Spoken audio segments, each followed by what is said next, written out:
and a lot of new faces for us to familiarize ourselves with too. Some players with some organizational experience as well, but some of the shiny new toys coming to town too. Yep, and it all caps off today with the final scrimmage at camp. What do you think these guys are looking to show? You know, talking to some of the guys yesterday, including Nick Holden yesterday, like what do you look for here? And it's really compete level. For a lot of players coming into this week, they said they hadn't been on the ice in a while, and as you mentioned, after this, they'll have their off-season workout routines, but they're not going to play this kind of setting again for a bit. So certainly it's compete level. For some of the players that we've seen before, it's about staying sharp and honing things. For the players that are here in free agent capacity, and there are a number of them, it's about trying to make one last impression to see if they can get a pro contract somewhere in the organization. So certainly there are some stakes, but at the same time, what we've heard over and over again, especially for the players who have been through this a couple of times before, is that you need to leave the nerves on the outside. And I think that's one of the things that they do such a good job of. It's serious. They're learning and they're being exposed to what the VGK organization is all about. But at the same time, there is a lightness about it. It feels like camp. There are guys who are meeting each other for the first time. They're laughing in the hallways. So it is a limber week, but you want to finish on a good note, no question. Yeah, meeting each other for the first time, but certainly lifelong friendships. This is where a lot of them begin. And, they change the way camp is structured each year. They continue to get better. They continue to learn, and they want these players to get the most out of the experience. So a couple years ago, you and I were here doing 3 scrimmages in a row back-to-back, but these guys haven't scrimmaged since Tuesday. They had a scrimmage at the very beginning of camp. Now they've had a few days to kind of settle in, see what the management is looking for, see what the development staff is looking for. How do you expect this scrimmage to differ from the one we saw earlier this week? Ash, when you heard some of the players after the fact talking about, I know Samuel Maye was who's on AHL contract, was interviewed after the Tuesday scrimmage. He says, the first few minutes, people are finding their sea legs a little bit, not just not playing with each other much, but also having not played game action in a while for many of them. And then on top of that, some nerves, no question. So there was a little bit of shaking out the cobwebs, if you will. You'd expect those to be largely gone now. And again, whether there's familiarity or not, there's going to be a little bit of line juggling too, I think. But you should have guys who have their legs more firmly underneath them. Yeah, floodgates started to open as that scrimmage went on. We saw white team was more of sustaining the ozone type team. We saw a lot of the red team had a lot of chances off the rush. So we'll see if those identities have stuck as these guys have worked on different things. Is there anyone in particular you're keeping your eye on as the scrimmage goes on?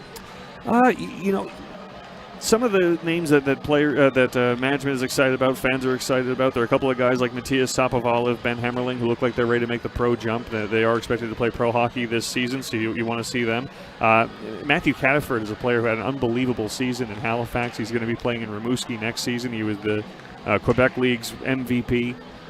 He's a player that got a couple of games of AHL experience at the end of last season and looked right at home for a young player. So he's going to be going back to junior again, but nonetheless has the feel of a bit of an elder statesman for some reason this week. So I'd like to see what his feel for driving play is as well. But again, we talked about compete level. Some of the players who are here that they're here in a tryout capacity, which ones take charge?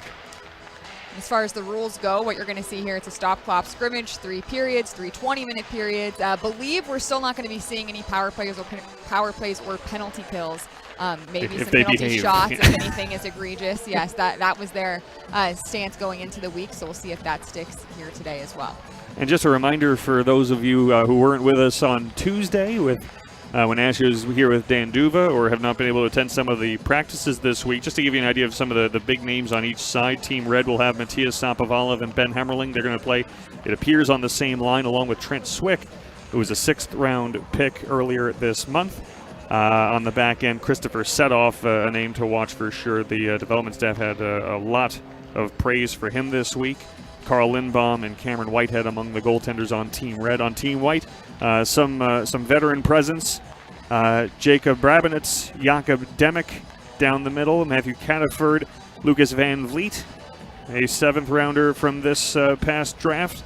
Now on the back end, Joe Fleming is on the blue line. Jesper Weichman, one of the goaltenders for Team White. So just give you an idea of some of the bigger names on each side heading into the afternoon, or the morning, I should say. And the name you did not hear there, of course, was 1st-round pick Trevor Connolly, but he has stuck around this week and hopefully still got a lot out of this camp. Yep, Trevor Connolly gets a little rest at the end of the week. Jordan Gustafson does as well. So they will not be participants in this scrimmage, but again, we've seen Trevor Connolly all week, all smiles. And everyone's just been very, very impressed with the skill set. He is as advertised. Looks like we're about to get going here, Brian. Looks like we have Will Nickel and Nick Holden on the bench for Team Red. Some AHL staff members back there. I see Joey Amundsen, strength coach. Georgie Lopez, equipment manager. Julio Romero. There's Christopher Senoff. We are ready for puck drop, and we are underway with this Saturday morning scrimmage to get your weekend going as Team Red will go back into their own zone. That's Christopher Senoff, who is now number 44, was number 15 last year as a rookie with the Silver Knights. Leighton Ahak no longer in the mix for the HSK, so Christopher Senoff in new numerals heading into his second year. And another player that Will Nickel had a lot of praise for this season. We'll get into that a bit. As Joe Fleming, a lead pass for Brabinitz, is out of his reach. Senoff pumps it back ahead, and here comes Trent Swick. Right wing wrister deflects to the corner. Down from the point, Maye will spin it back around the boards. Working his way into the high slot, Matthias Sapovalev, a second-round pick. Sent it across for a one-timer by Maye. That was deflected to the corner. Matthias Sapovalev, you know, they've been so excited about him every year since he was drafted in 2022. Every time we see him, they talk so much about actually not just the skill set, but, you know, he's a matchup centerman. Without a doubt, yeah. And without having to be a matchup role. He's a top 6 guy who you can match up against anybody. Right, and he's almost always facing the top lines of the other team. He faced Connor Bedard in World Juniors a couple of years ago. Memorial Cup champion now. That's the first thing he said when we asked what's changed since we saw him last. He said, well, we won the Memorial Cup. That was a pretty big deal. Here's Tyler Kopp going in behind the net. Tyler Kopp out of Brown University. Comes out to the left point. That's Lucas Gustafson holding it in. Lucas Gustafson had a strong year at Boston College. Puck swung behind the net. Jet Jones just out of his reach. Jet Jones, another player that we heard Will Nickel talk about. He spent last year, he started the year in Savannah of the ECHL, got an AHL contract about a week in, and then spent way more time in the American Hockey League than I think he or the organization maybe expected, but with his size and his discipline, rose to the occasion ahead of schedule. Yeah, exceeded expectations is the phrase that they use. I'm curious what you saw. You had a front row seat. You know, he was put immediately into a fourth-line role, and again, he's got size, and he knew to keep it simple. He understood what he was and what he was being asked to do. So I think the fact that Ryan Craig was able to put him in, day out, was comforting, really. The idea that you took a young kid, you gave him a taste, and you said, okay, now he's not going to score 15 goals for you, at least not as a rookie last season. They want his game to grow. But he was able to come in, do the simple things right, and be a dependable day-in, day-out option. I think that was a pleasant surprise for everybody. On the right wing side, puck worked out to center. Here's Christopher Senoff up on the rush. Senoff driving wide on Alex Pino, taken to the wall. Been about 2.5 minutes of scoreless hockey here in the first period at City National Arena. On the right wing, puck bounced off the wall and held in left wing side, swung around the boards. Sapovalev in the right wing corner. That's Will Dineen battling below the goal line. Son of Kevin Dineen, if I'm not mistaken. Played a few games in the NHL, Brian. Not a bad resume. It's still going as an AHL coach. His grandfather also Bill Dineen. His name is Will. Both full names are William Dineen. So hockey runs in the blood. And the puck worked out to the point by Dineen. Maye at the left point had roll off his stick, and Senoff will retreat back between the Blues. Quick change for Team White as Sapovalev will rim it back in, and Pino will chase behind his zone net. Goes D-to-D with Zemlak.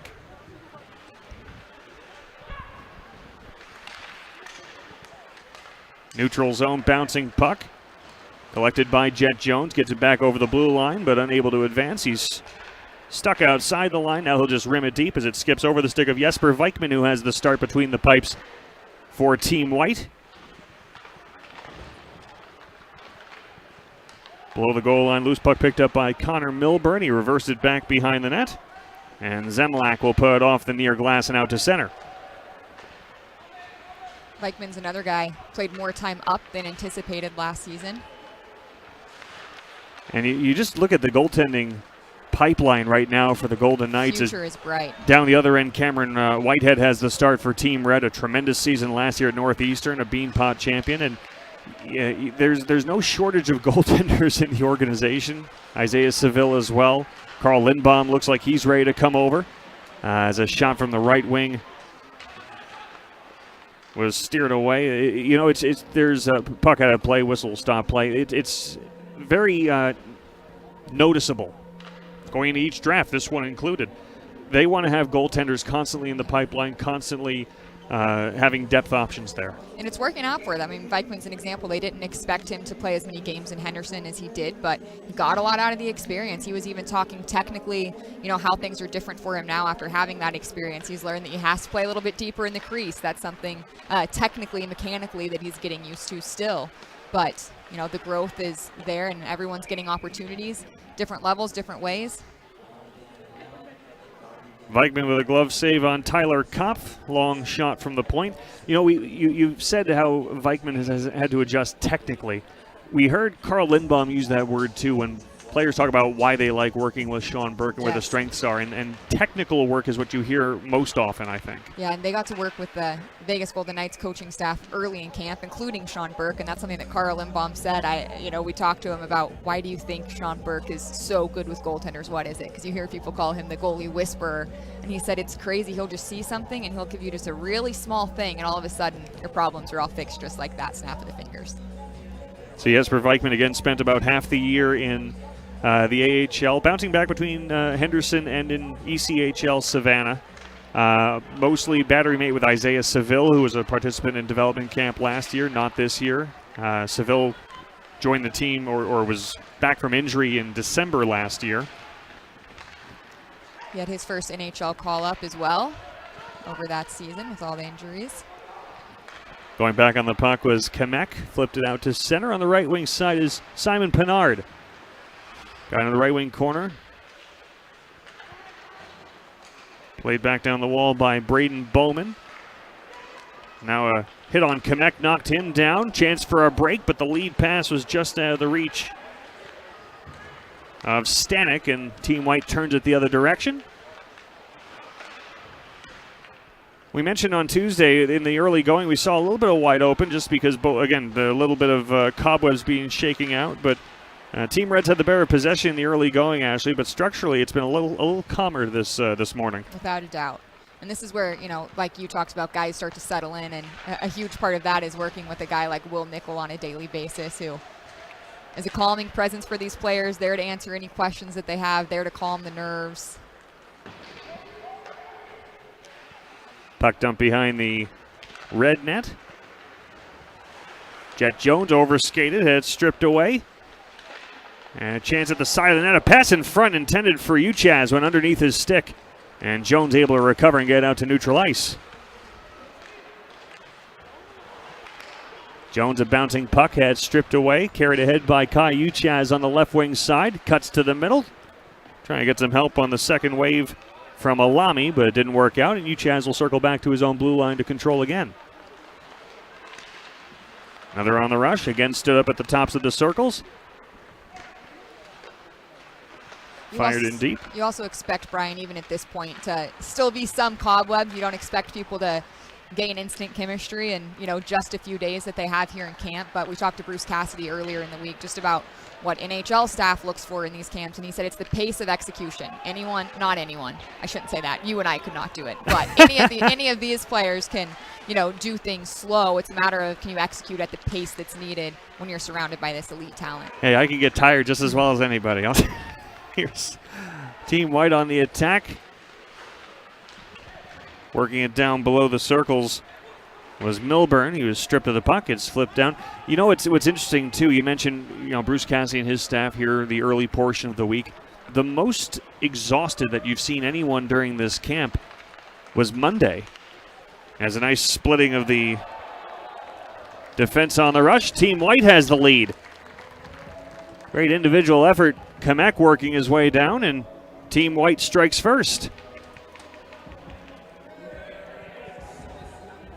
Seems like they're confused who got the last touch, but it is Kamek going through the handshake line first.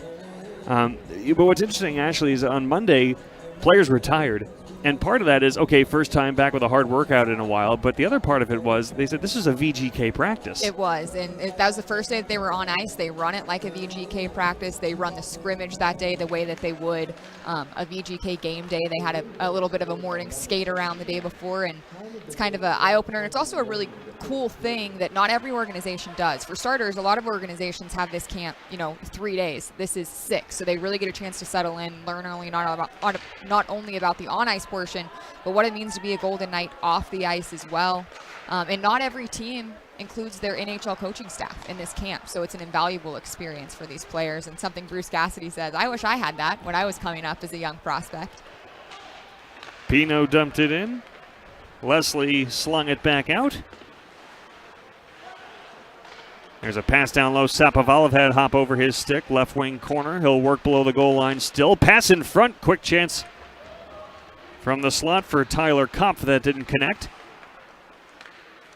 Sapovalov stays on. Leaves it high slot. Set off her wrister. That was blocked. And it deflects out to center. Foot race. Cataford's going to get there first. Cataford knocked off the puck. Good recovery by Setoff. And Team Red will regather as Maillet goes behind his own net.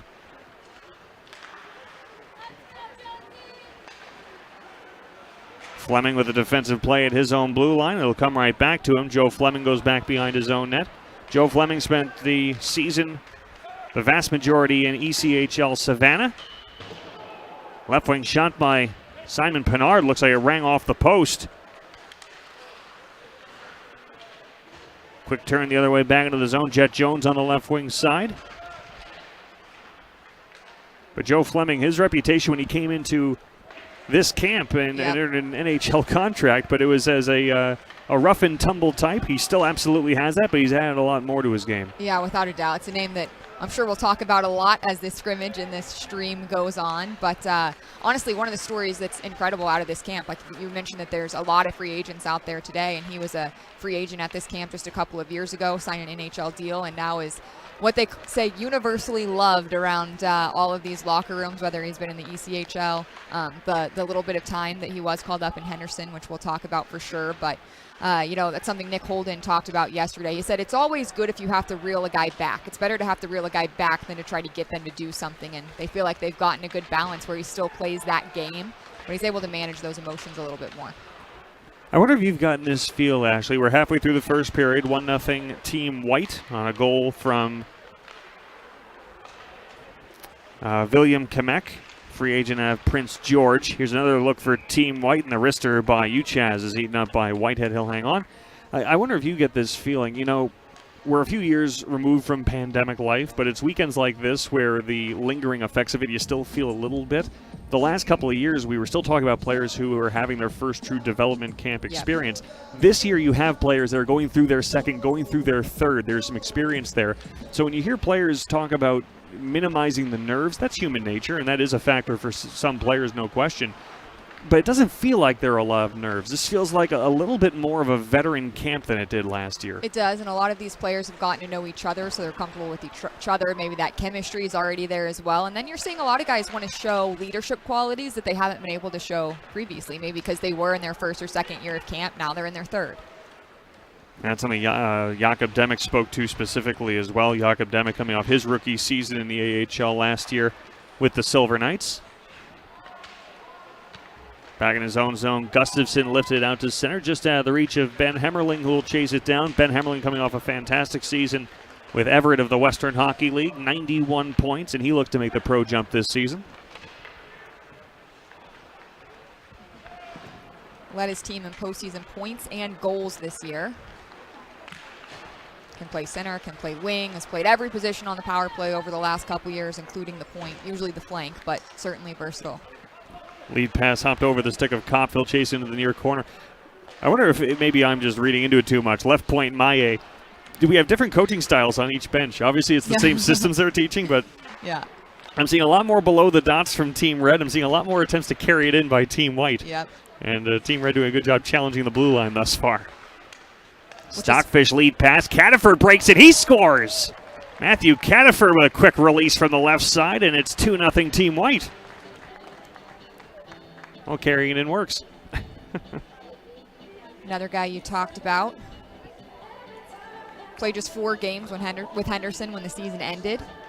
But when he did, he stood out. I'm curious what stood out to you really when he made that jump. Really savvy, really patient, really comfortable in his own skin, wasn't afraid to make plays, wasn't afraid to hang on to the puck. I think there is a benefit, unfortunately, for the Silver Knights not being in playoff positioning when Cataford came around. I mean, that's not what you want, but you try and make the most of it. And that was one of the reasons you could bring a guy in like Cataford, give him some power play time, give him regular minutes, let him learn from elder statesmen like Adam Cracknell. Yeah. Which he mentioned the other day was a weird dichotomy. Yes, when we asked him what the biggest difference was making that jump, he said, well, I went from playing with kids to playing with Adam Cracknell, who has kids. So that's there's the difference for you. It's a different dynamic, but again, even just the knowledge that he was going to be going back to junior next season, you realize like what a great sample size that was going to be for him. Will Nickel and the development staff made a comment too, said the things that you usually have to teach young players, he already does. The MVP in the Quebec League is that lead pass just out of the reach of Van Vliet. Works it back down low for Jakob Demek. Demek trying to feed it in front. Bounces on net as Van Vliet steered it on Whitehead, and Whitehead covers up. With Cataford, again, he's the reigning MVP in the Quebec League. Traded to Rimouski, and when you heard Will Nickel talk about that, they're happy about that. First of all, it's a good program. Second of all, they're going to be the hosts of the Memorial Cup, so knowing that they'll be the host city and therefore guaranteed participants, that's guaranteed playoff experience for Cataford regardless of how the season goes. Yeah, without a doubt. That kind of competitive playoff experience. You look at a guy like Matthias Sapovalov, like we talked about as well, going through that Memorial Cup experience. Learning how to win is a huge part of it as well. Yeah.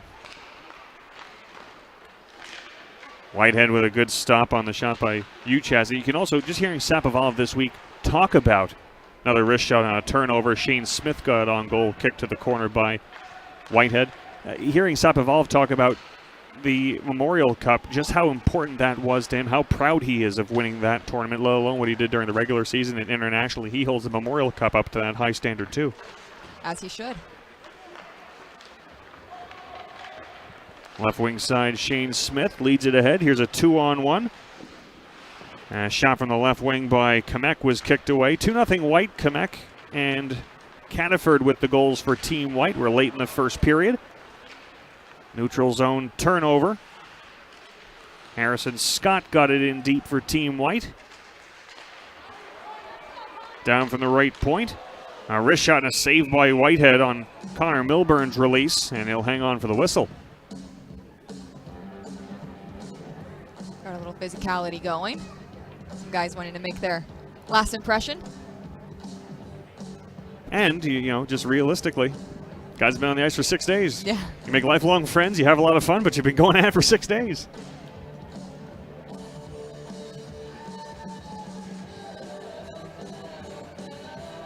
Face-off will be to Whitehead's left. Face-off win for Team Red. It's bounced out to center and picked up by Austin Zemlak. Pass ahead, misconnects, goes all the way down. No icing, they'll keep things moving, and it's kept moving up the right side by Noah Ellis. Spent last year at Nebraska Omaha. This guy that was kind of in and out of the lineup there, but they felt that when he was in by the end of the season, he was consistent and started to play his best hockey down the stretch. So coming into camp with the positive kind of momentum. Noah Ellis, who was taken the 6th round in 2020. Again, we mentioned the fact that this year you got the benefit of some players going through their second, third development camp and around a little bit. This camp has draft representation for the Golden Knights going back as far as the 2020 draft. Jesper Vikman, Noah Ellis, both taken in that draft. Good shot from the right wing that was kicked away. That was Jack Stockfish letting that one go out of Holy Cross.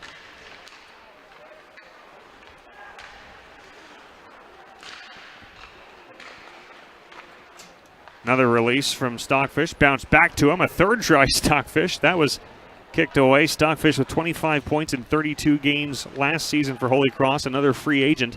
Back in Cataford right wing. His wrists are gloved by Whitehead. He'll hang on for the whistle. There does feel like a higher total of free agents this year than in years past, and that also is going to give a competitive edge. There's more guys fighting for notice, and that's going to carry through to the quality of camp. Without a doubt, and a big opportunity for a lot of them. You mentioned the name Jack Stockfish a couple of times there with a couple of opportunities that he had, and they're excited to see him here just because he plays at the College of Holy Cross, not the strongest conference, so they're excited to see how he kind of matches up here against some really good competition. Measuring at 6'3", 216 for this development camp. That's another thing that's noticeable. Of course, Trent Swick, who was drafted last week, is a standout example of this, but there's a lot of size at this camp. Without a doubt. Through the neutral zone on the right wing side, it's chipped in by Lucas Van Vliet. You mentioned size. How does 6'7.5" sound not on skates, Brian? That's the size of Cade Alami. Cade Alami does not melt in the crowd. Free agent here. That's taller than Nick Hague for anyone looking for some Golden Knights references. Speaking of Nick Hague, a member of this camp at one point. There's certainly, and that's something Will Nickel loves to reference often, and as he should for these young players as an offside against Team White, is how many graduates, let's say, come from this development camp, including free agent graduates who go on to make an impact in the National Hockey League.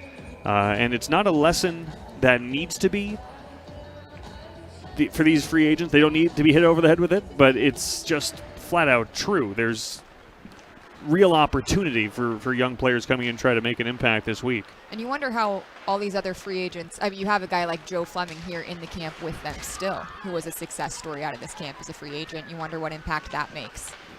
Turnover forced by Bowman. That sends Shane Smith in on the left wing side, and Whitehead kicked it away. Another pass down low. Smith walks in front. It was kicked away again by Whitehead. Team Red had the better first 5 minutes. Team White found the first 2 goals, and now they've had control for the latter half of this period as another save by Whitehead. A bouncing puck up the middle of the ice. Unable to settle it down was Bowman.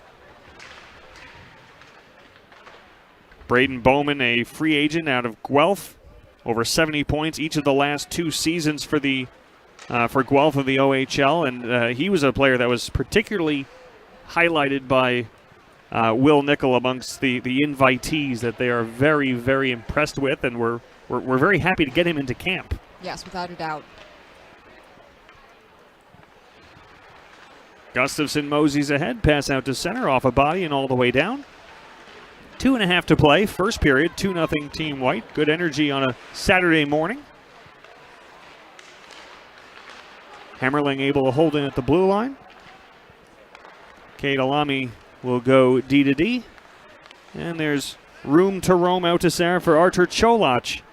6th rounder in 2021. He's played in the OHL, the USHL, and he looks like he's ready for his first pro season this fall. He does. He's faced a lot of adversity from a personal standpoint and a hockey standpoint as well. Was not expecting to play in the USHL this last year, but did. But Will Nickel talked about how positive he remained through the entire process, and he feels he was still able to grow his game. Asked, what he learned about his game during the process, and he said he can carry the puck more than he realized. Cholach, a 6th rounder in 2021, 15 points last season in Sioux Falls. Sapovalov had poked off his stick, stays with it with some help from Ushett. Ushett trying to get it back in front for Sapovalov. That pass didn't connect. And on the far wall, it's backhanded out to center by Jack Stockfish. It'll go all the way down.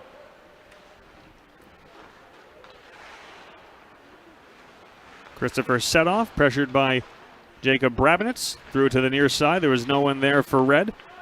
Jacob Brabinitz, good story of perseverance when you talk to Will Nickel. He had a good season, but was battling a couple of different injuries. He started with an exclamation point, Ashley. It was in the Henderson Silver Knights home opener.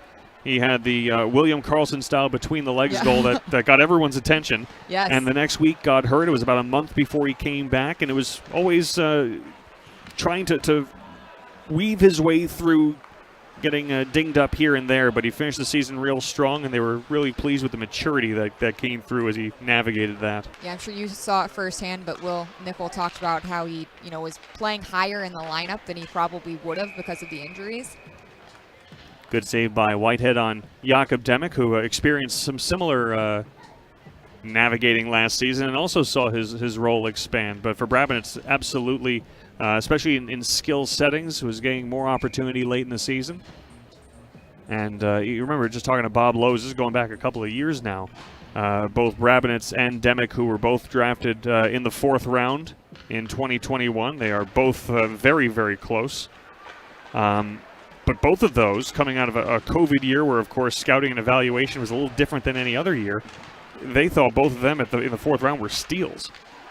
And happy with how they came along in pro season number 1.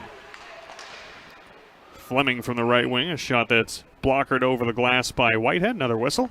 2 best buds with the same first name, but different pronunciation. Yes. Jakob, that helps. So, I have to go to them. I say, what is it? And so, Jacob Brabenitz, if you were in the Czech Republic, would be Jakob Brabenitz. Because I want to be Jacob. And then Jakob Demick, probably just to help me out so I could yell out one name in the locker room. So I'll go Jakob. I'll stay with it. That's where the nicknames come in handy in this game, Brian. I just want them to tell me honestly. As the horn sounds, first period is over. Team White with a 2-0 lead. And again, Team Red came out with a lot of energy in the first 5 minutes or so, and then once William Kamek broke through on Cameron Whitehead, it was Team White for much of the remainder. See what kind of response we see from Team Red, period number 2.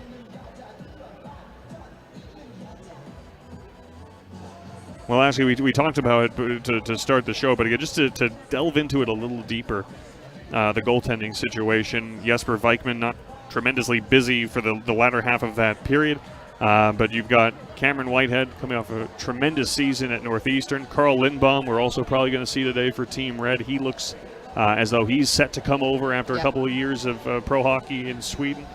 There's never a shortage of pro depth in the goaltending system for Sean Burke and his group. And you just look at this past season, what the Golden Knights, with, of course, there's injuries, and that brought Yuri Patera up for a bit. Isaiah Seville was called up at some point.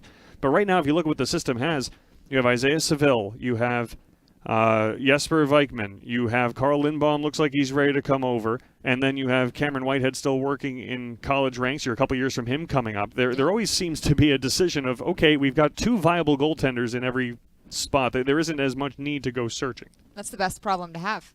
Especially in the minor league ranks, yes. Every spot is taken by someone that's either developing or is a ready-made option for, unfortunately, when you need that mid-year call-up for an injury. Yeah, without a doubt. And we have a feature on Cameron Whitehead, actually.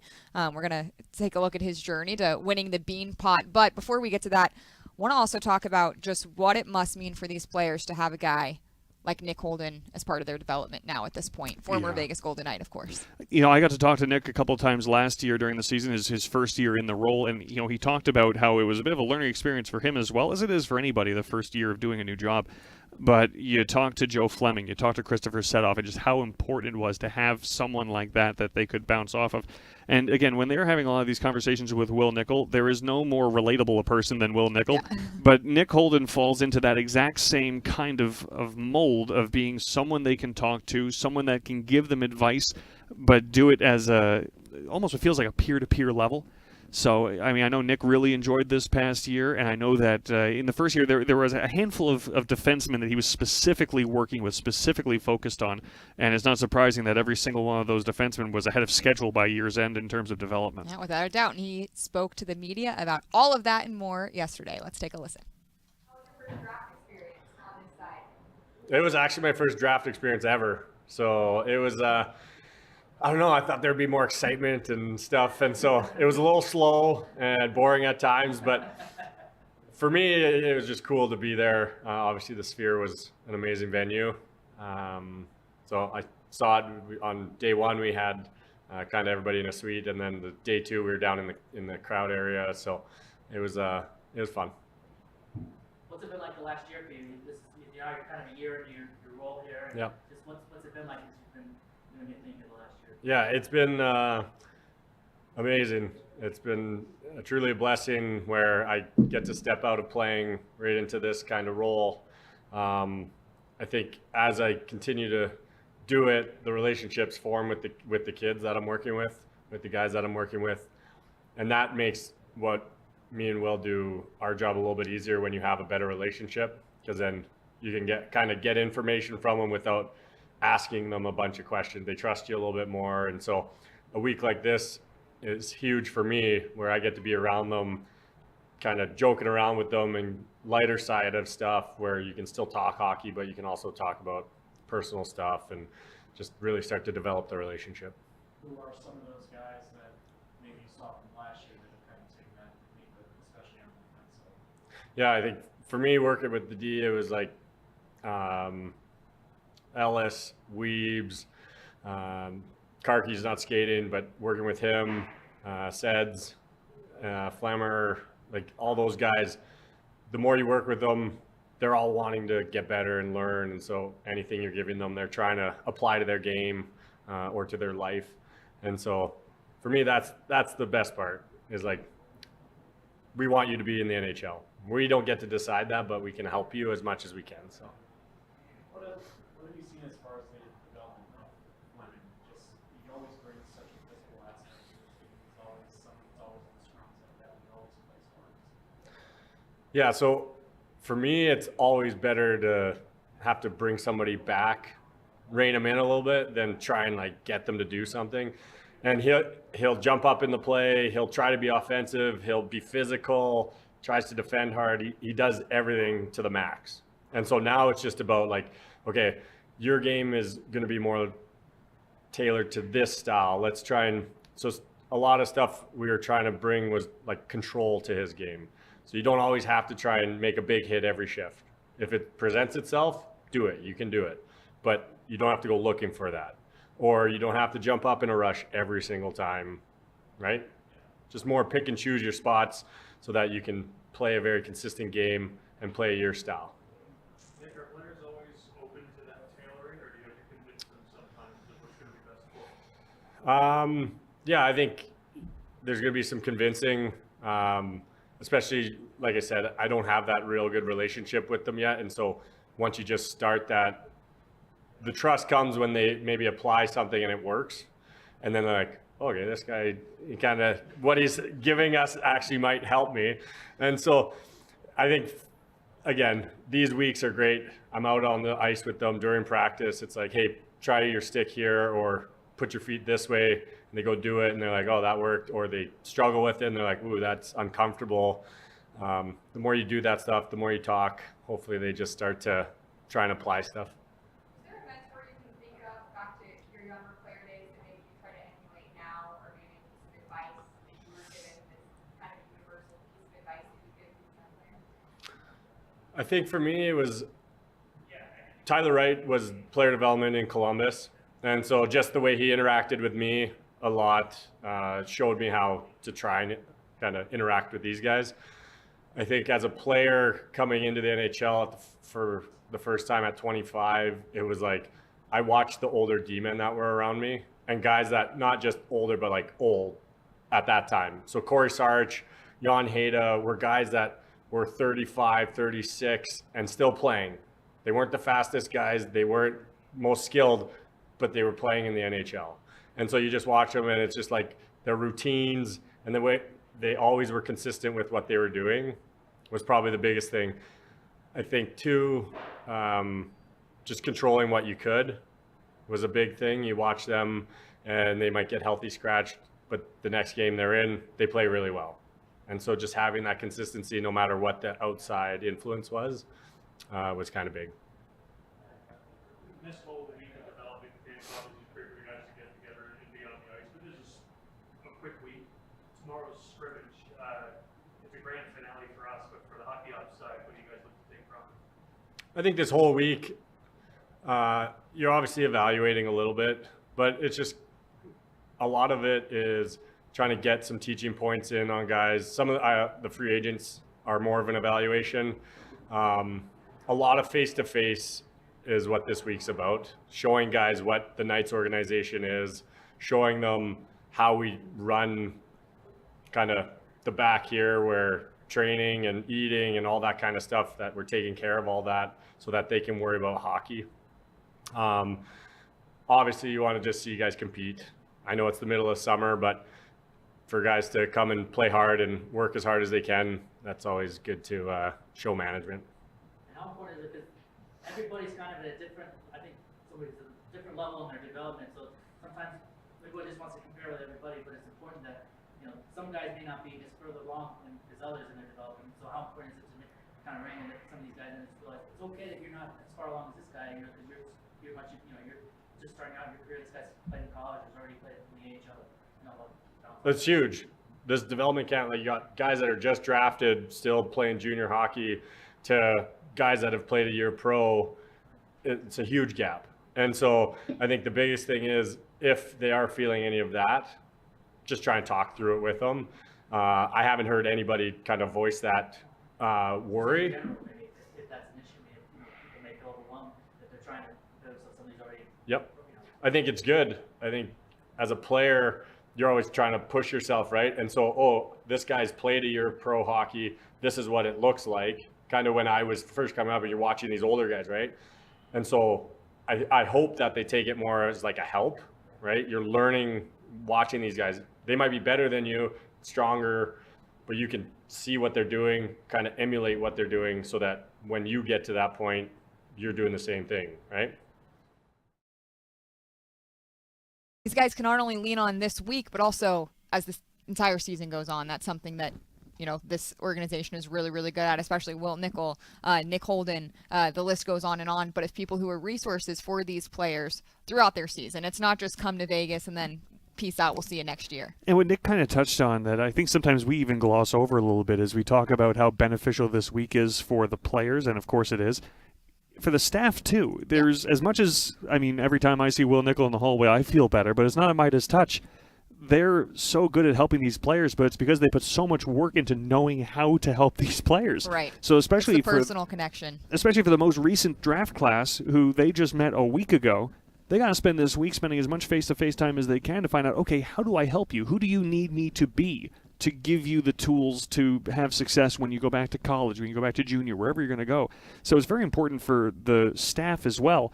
And you can see Nick this week is drinking that all in. Yeah, it's something else he touched on there. And if there's anyone who either hasn't followed development camp before or hasn't followed as this week has gone on, it's a lot more than what they're doing on the ice. They take cooking classes. They teach these guys how to cook healthy meals. That way when they go home, you know, they're able to eat like a professional athlete. They're bonding on and off the ice. Every year they volunteer at Catholic Charities. That's one of the best parts of the week, without a doubt. So there's so much more that they're getting out of this week. Yep. Than just what's on the ice. And the tour of T-Mobile Arena, it's not just it's not just for fun. It's not just to look around. Yeah. It's important for these guys to have tangible contact with what the goal is, what the dream is to one day be here every single day. And I laugh because you're so right. Working with Jeff Conkle, among others, in the strength and conditioning wing of the building, the workouts. They after their scrimmage, they do a post-game workout. They want them to know what the routine of a game day is as a professional. But the cooking classes, the nutrition, many players have brought up just how important it is, because it's stuff that they don't necessarily know at their fingertips, or to the pro extent. They know what their junior and their college programs have done, but this is a whole new level. And I'll tell you what else. There's no excuse now. You went back. Yeah. We taught you how to eat vegetables. Do it now. Yeah, it's so much more goes into being a pro than what people might realize on a daily basis. Like you mentioned, the post-game workouts. Like, yeah, you might be tired. You just exerted yourself for 60-plus minutes, but now you have something else to do. You have to recover the right way. All those things go into it. It's a 24/7 job to be a professional athlete. I'll tell you another thing that Nick mentioned that was interesting too was, you know, he talked about the old guys in the room. He said, not just older, old. When he played as well, and how he looked at those guys. And I think sometimes when we hear a player brought in as we're ready to start the second period and the puck is down, we hear this player is brought in for veteran leadership and experience. Sometimes it almost sounds a little cliche. It's a boilerplate right thing to say.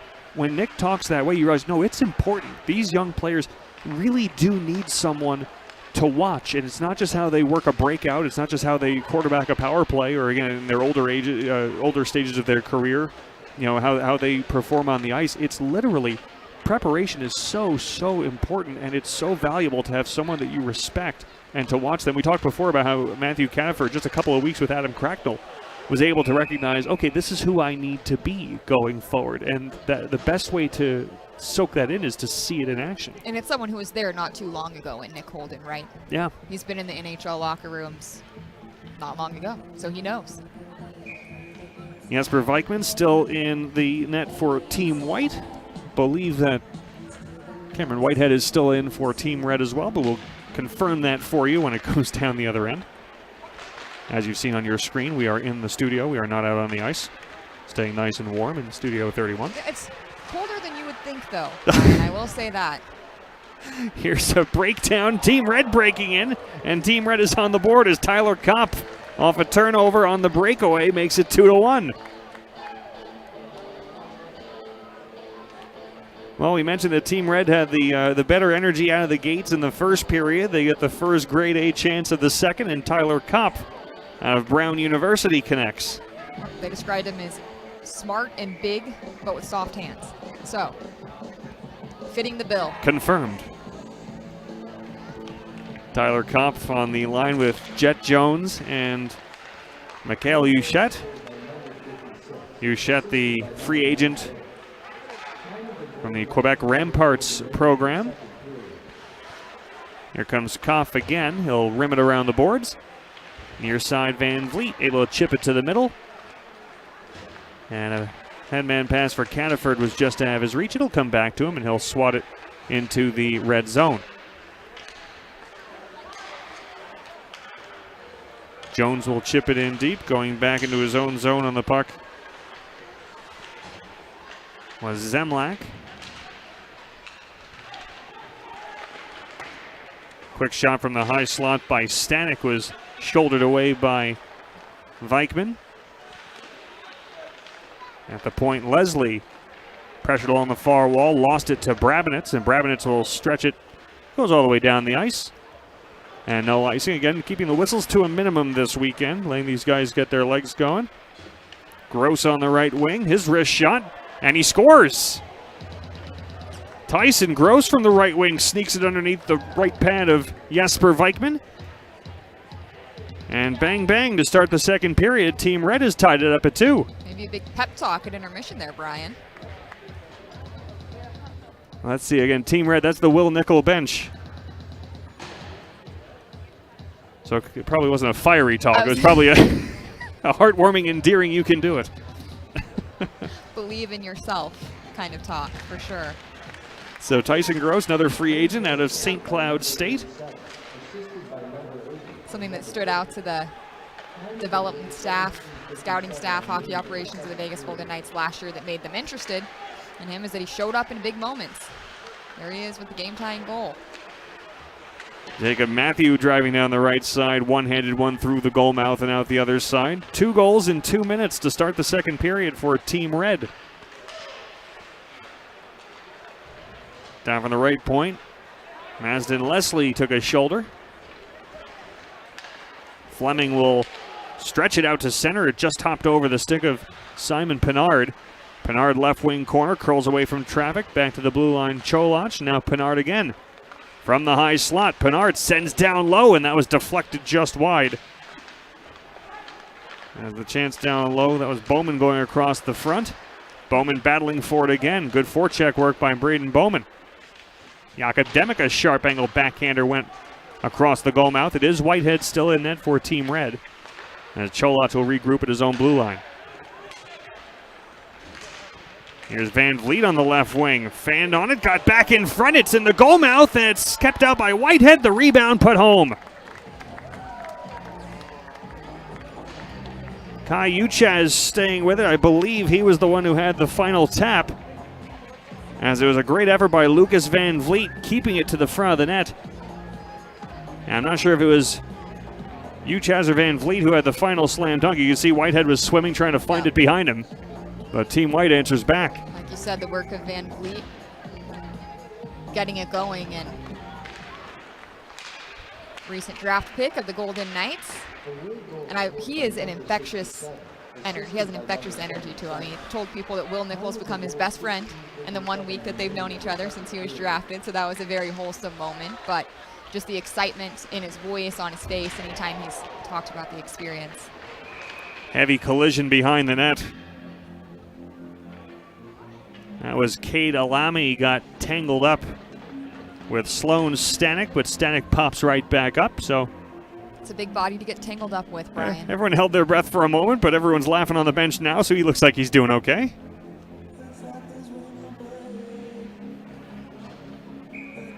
No harm. Talking about Lucas Van Vliet, again, a 7th-round pick out of the U.S. National Development Program. A Michigan State commit. Staying juniors next year is the expectation, but he's what they're really thrilled with, it sounds like, Ashley, is what he did in a bit more of a checking support role. They think there's a lot more skill there, and he's going to have a chance to show that in the next season. Yeah, they think he's going to have more opportunity and a chance to show that for sure. They actually also said that Trevor Connolly, the 1st-round pick of the Golden Knights this year, is the one who said that he's really excited. He knows that there's more to Van Vliet's game than he's been able to showcase. And I'm not sure if it's been confirmed what his next step next season is going to be, but he was drafted by the Dubuque Saints in the USHL entry draft in 2024. He was the 14th overall pick in the 1st round. So, and we do believe that is the plan for him next year with Dubuque. So it is 3-2 Team White, and we believe it is Van Vliet who had the final tap in to make it 3-2, as Cataford got it ahead on the right wing, trying to hack it towards the net with Stockfish, unable to get it through. It'll roll all the way back into the white zone, and Della Durante is back for it.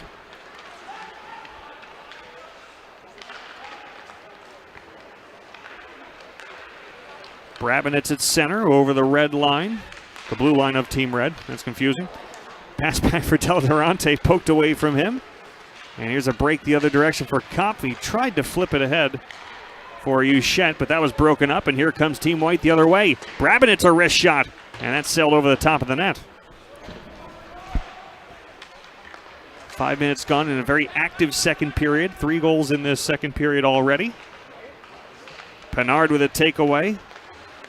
Now Demick from the high slot. Shot was blocked. It trickled wide of the net.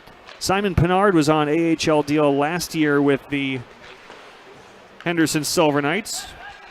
Split the season as well. More time in Savannah than in Henderson, but played a decent amount in Henderson.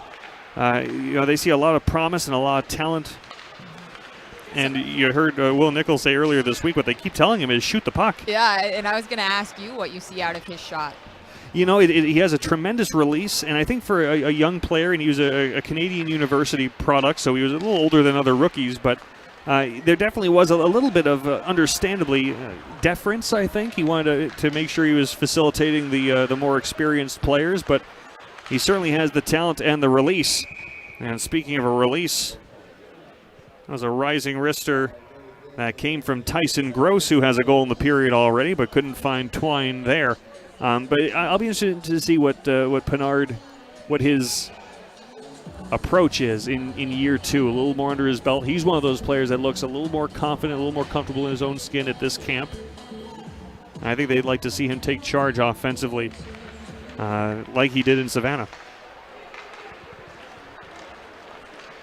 Great penalty killer as well.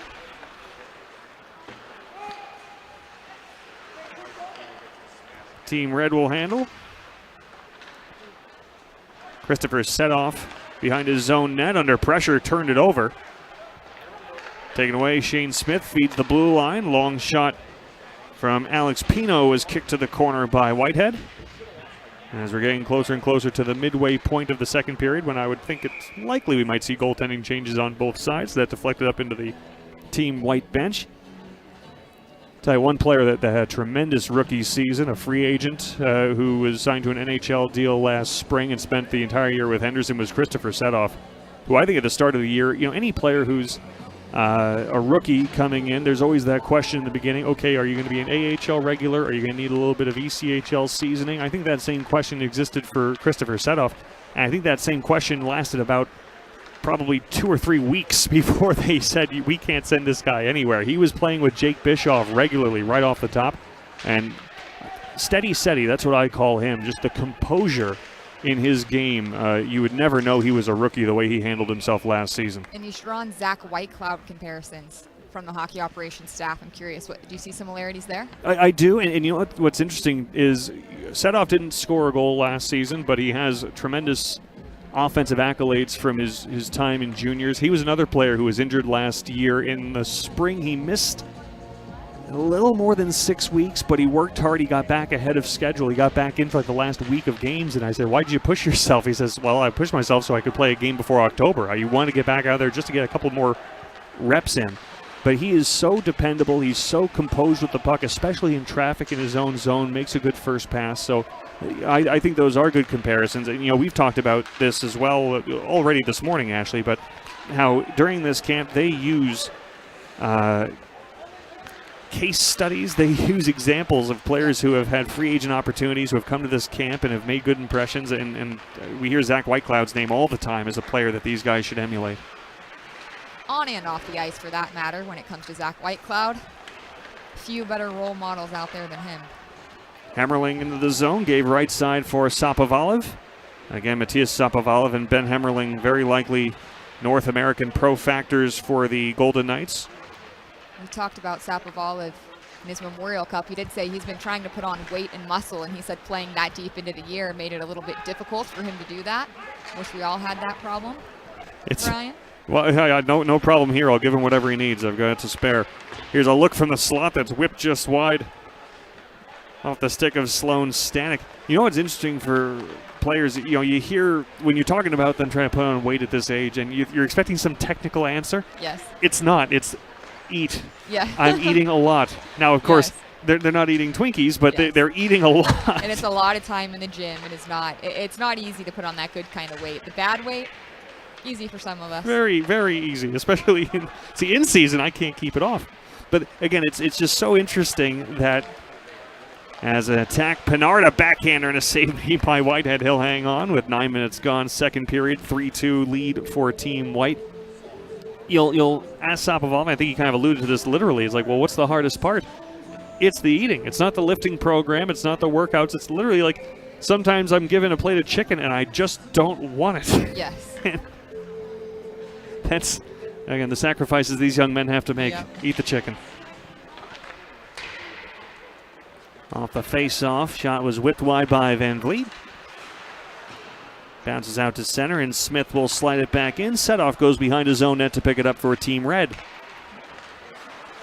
There's a turnover. Van Vliet with a takeaway from the slot, trying to dangle his way in, but one stick handle too many. Taken away, and Shifsky will turn it the other direction. Shifsky got across for Gross, but a good stick lift. Uchaz on the back check. Blade under blade, able to break up the rush. Garrett Shifsky, another free agent in camp, University of Michigan last season. Strong season with 34 points in 41 games. He's also a roommate of prospect or Golden Knights draft pick from a couple of years ago, Jackson Hallum, who will be joining us second intermission. And apparently, like you said, teammates, friends, roommates. Yep. And there's something going on with their house, is that right? We're going to get the lowdown from Jackson for sure, but evidently their house might be a historic landmark that has to be moved.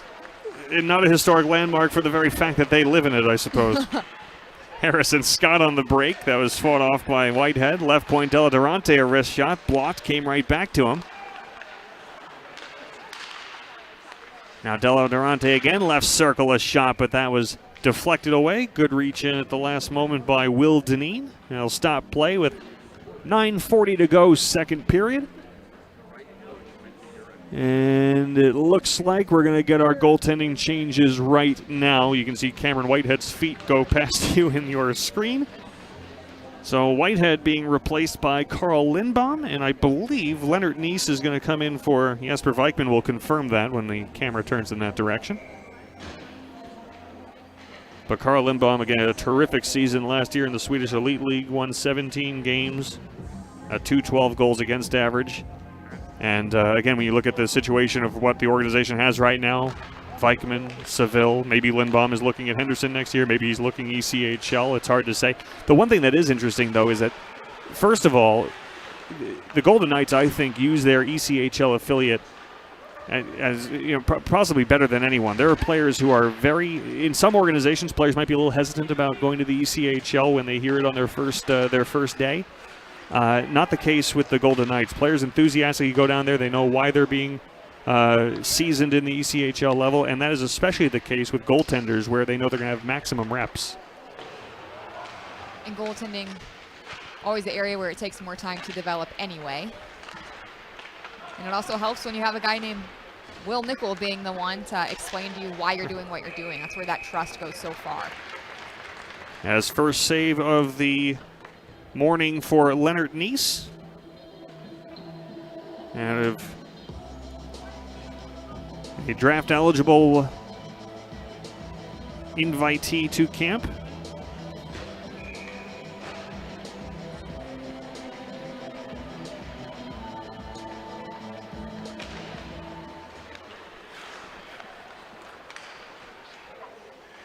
Point shot that went off of the glove of Neese and deflected out of play.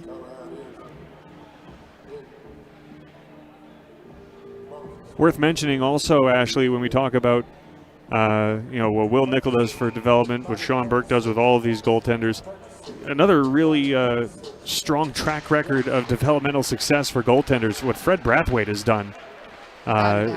Not just, of course, with the Silver Knights, but he travels to Savannah during the year as well to check on everyone. They travel him as well. And he's gotten a lot of credit as well for how quickly some of these young goaltenders have come along. Another guy just easy to connect with. Bernard at the blue line, dumped it cross corner. Hacked back up the left wing wall and out to center. Hemmerling will throw it cross ice.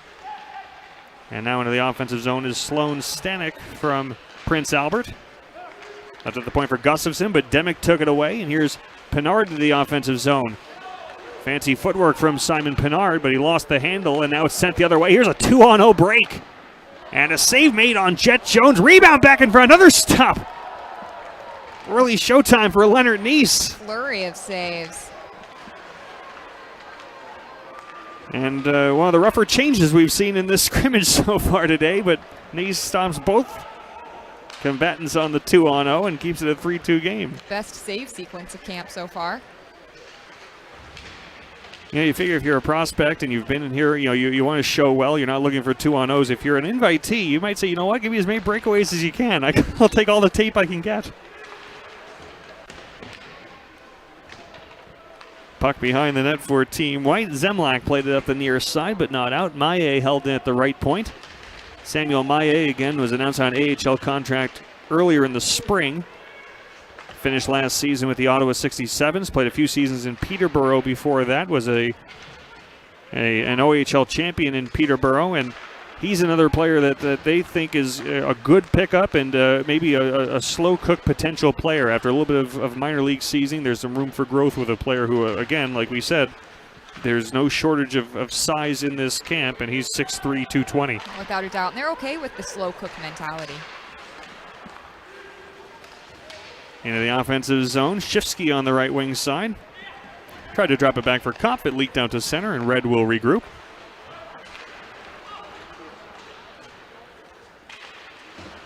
Team White has goals from Kamek, Cataford. Here's a turnover forced by Red, and another save made by Neese. That time breaking in was Will Dineen. Here's a 2-on-1 the other way for Team White. Before I give the scoring summary, they want to add to it, but a save with the blocker made by Lindbaum. We try again. Kamek, Cataford, and Van Vliet, we believe.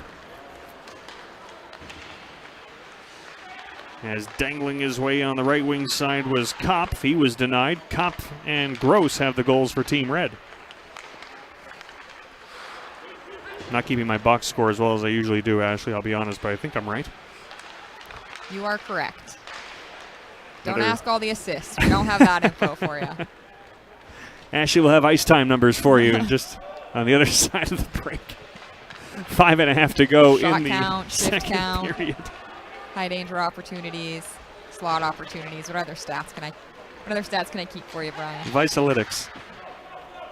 Cholach will chip it in deep. Gustafson will rim it around the boards. And it's out to center again as Joe Fleming will chase it back into his own end. Under some pressure from Hemmerling, able to shake free of it. And there's Cholach over the red line to swing it around the boards. Lindbaum had hop over his stick. Not sure if we'll see him today. We mentioned Cameron Whitehead has been replaced by Carl Lindbaum. There is a third goalie in, I believe is in uniform. I'm not positive. I think he was in uniform. Marco Bilic, who's a draft-eligible invitee from Cushing Academy. So he is probably the player who is from the Cushing Academy for its rank is prestigious, but you got players from college and major junior programs. He's probably the one who's in maybe the widest eyed of anyone here at camp this week. Right. We were told he might feel like he's drinking water from a fire hose, but still incredible opportunity.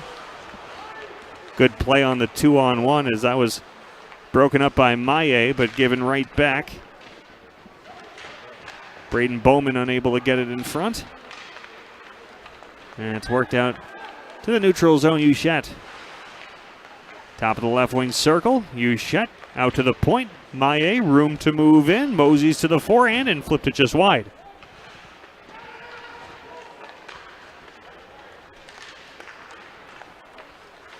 Good stick to force the puck out to center by Braden Bowman. Red has it back. Jet Jones tried to feed Kopf into the zone. The pass was a little bit behind him. And Jakob Demick will gain the red line and flip it in. Nice dangle to the middle by Smith. Rolled off his stick, and it's covered up by Lindbaum with 3.5 to go in the second. Haven't talked a ton yet about Jakob Demick and Jakob Demick only. But another player who played his rookie season, he missed so much time, most of the season the year before in juniors due to injury. Last year, dinged up here and there, but played significantly more consistently. And a player that definitely got better as the year went along. And I think what's so important for all these young players is if you were a 40-goal scorer in junior and you're not a 40-goal scorer in the AHL right away, well, what can you be what can you be good at? What can you contribute all the time? And defensively, as a penalty killer, as a shot blocker, he just got so much better as the year went along, learning how to use his frame. That's something that goes a long way in impressing a coach like Bruce Cassidy, if he ever gets that look. Dangling in the O-zone. Van Vliet dropped it back to the point. Deladerani gave it to the right side, and a save made by Lindbaum on the long shot by Kamek, and Lindbaum's able to get the whistle as the net came off the pegs. Traffic in front from Harrison Scott out of Maine.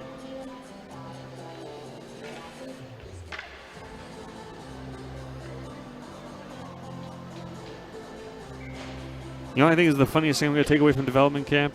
Ash, this has absolutely nothing to do with hockey at all in terms of what these players are going to do in their future. Yesterday was headshot day. So all the players came through the hallway, and they've got a couple of jerseys there for them to toss on and some shoulder pads. Every goaltender, they had the goaltenders wear the regular players' shoulder pads too, just to give them some frame on the lens. Every goaltender looked at regular shoulder pads. It was like handing them a Rubik's Cube. No idea they how to had put them on. No idea what to do with them. And they all figured it out by following their hearts and their instincts. It's harder than it looks. And what? I think it was Leonard Neese who's like, I just wear these all the time. I was like, I think you'll change your mind 5 minutes into the first period, but if you want to. I just breathe so well in these. There's a chance in front, and Trent Swick, the net front presence, able to bury in tight. And ties us back up at 3. Trent Swick, the 6th rounder. Camped out at the front, 6'7" with long arms, and finds space to the side of Leonard Neese. And a guy they're excited about. In fact, if he were not to have been drafted, they plan on inviting him to camp anyway. So that tells you how much interest there was in Trent Swick. And you look at, again, for the measurables. First of all, for Trent Swick, he had a tremendous season. He had 62 points in 63 games at Kitchener. And at 6'7", They say they still allow rawness to his game, but I'll tell you what, if you're looking for clay to mold, 6'7" of clay is that you'll take your time with it. Yeah, take a swing. Puck flipped all the way down. Nice out to play it away from traffic. So Trent Swick, the 6th rounder, and Lucas Van Vliet, the 7th rounder, have both factored into the scoring on this Saturday morning. Sapoval rims it around to the right wing side. Hemmerling is behind the net. I can only imagine what a whirlwind this 1 week period is like for them, from being drafted to your first development camp and all the emotions in between. Not to mention, and again that includes for Trevor Connolly as well, who's not in the lineup this morning. But of course, we saw Trevor Connolly at the draft and the experience of being at the draft. How much of a whirlwind it must be to be drafted and then drive 5 minutes down the road to development camp. That is a little bit easier than some of the other paths that players have had to take previously. Puck deflects out of play. Think of the draft in Montreal a few years ago. That one would have been more of a haul to get to Vegas for camp. But it is nice, again, right after your name is called and you take the picture, you get the jersey, whatever. It's like, well, the arena's right over there. You want to see it? You want to take a ride? Ferris wheel. Yeah, we'll see an interview with Darren Millard here in the coming weeks. Went up in the Ferris wheel, saw Vegas from the bird's eye view, did Trevor Connolly. Here's Pinard into the offensive zone. Shielded by Maye, both players go down. And it leaks out to center. It'll go all the way back into the white zone. Della Durante is back for it as we are in the late stages. The final minute, in fact, of this second period. As Ashley mentioned, stay with us during this second intermission because Jackson Hallum will join us. Talk about the camp experience, where he is in his development.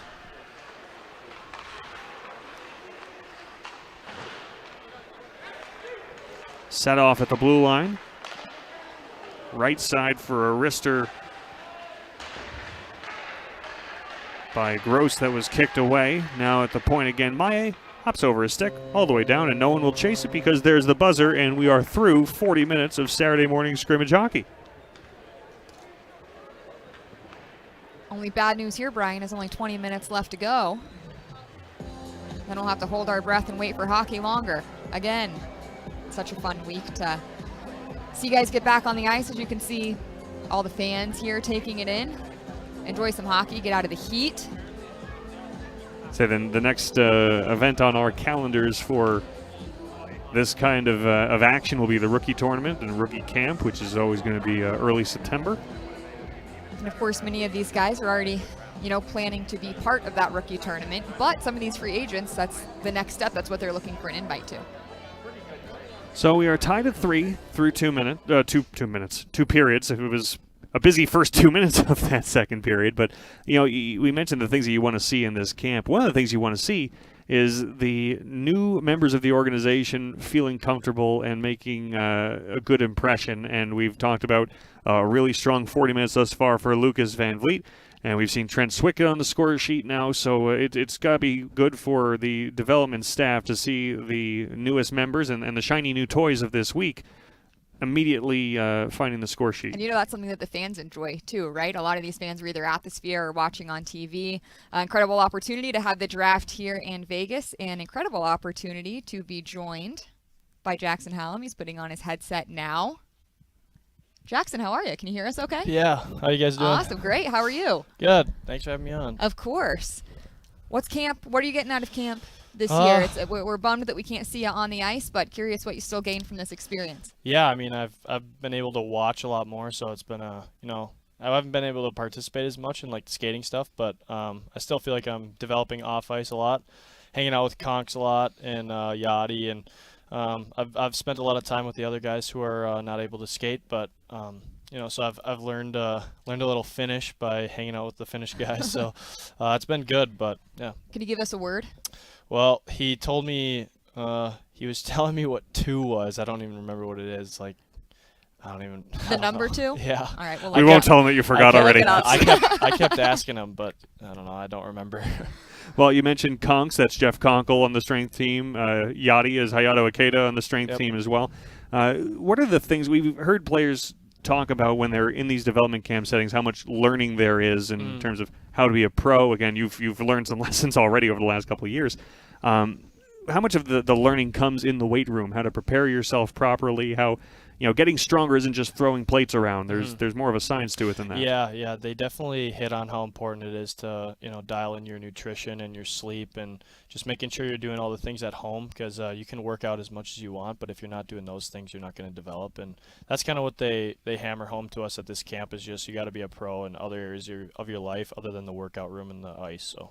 How much have you gained from what you've learned here from that perspective? Like when you look back at your first couple of camps, like when you go back to Michigan.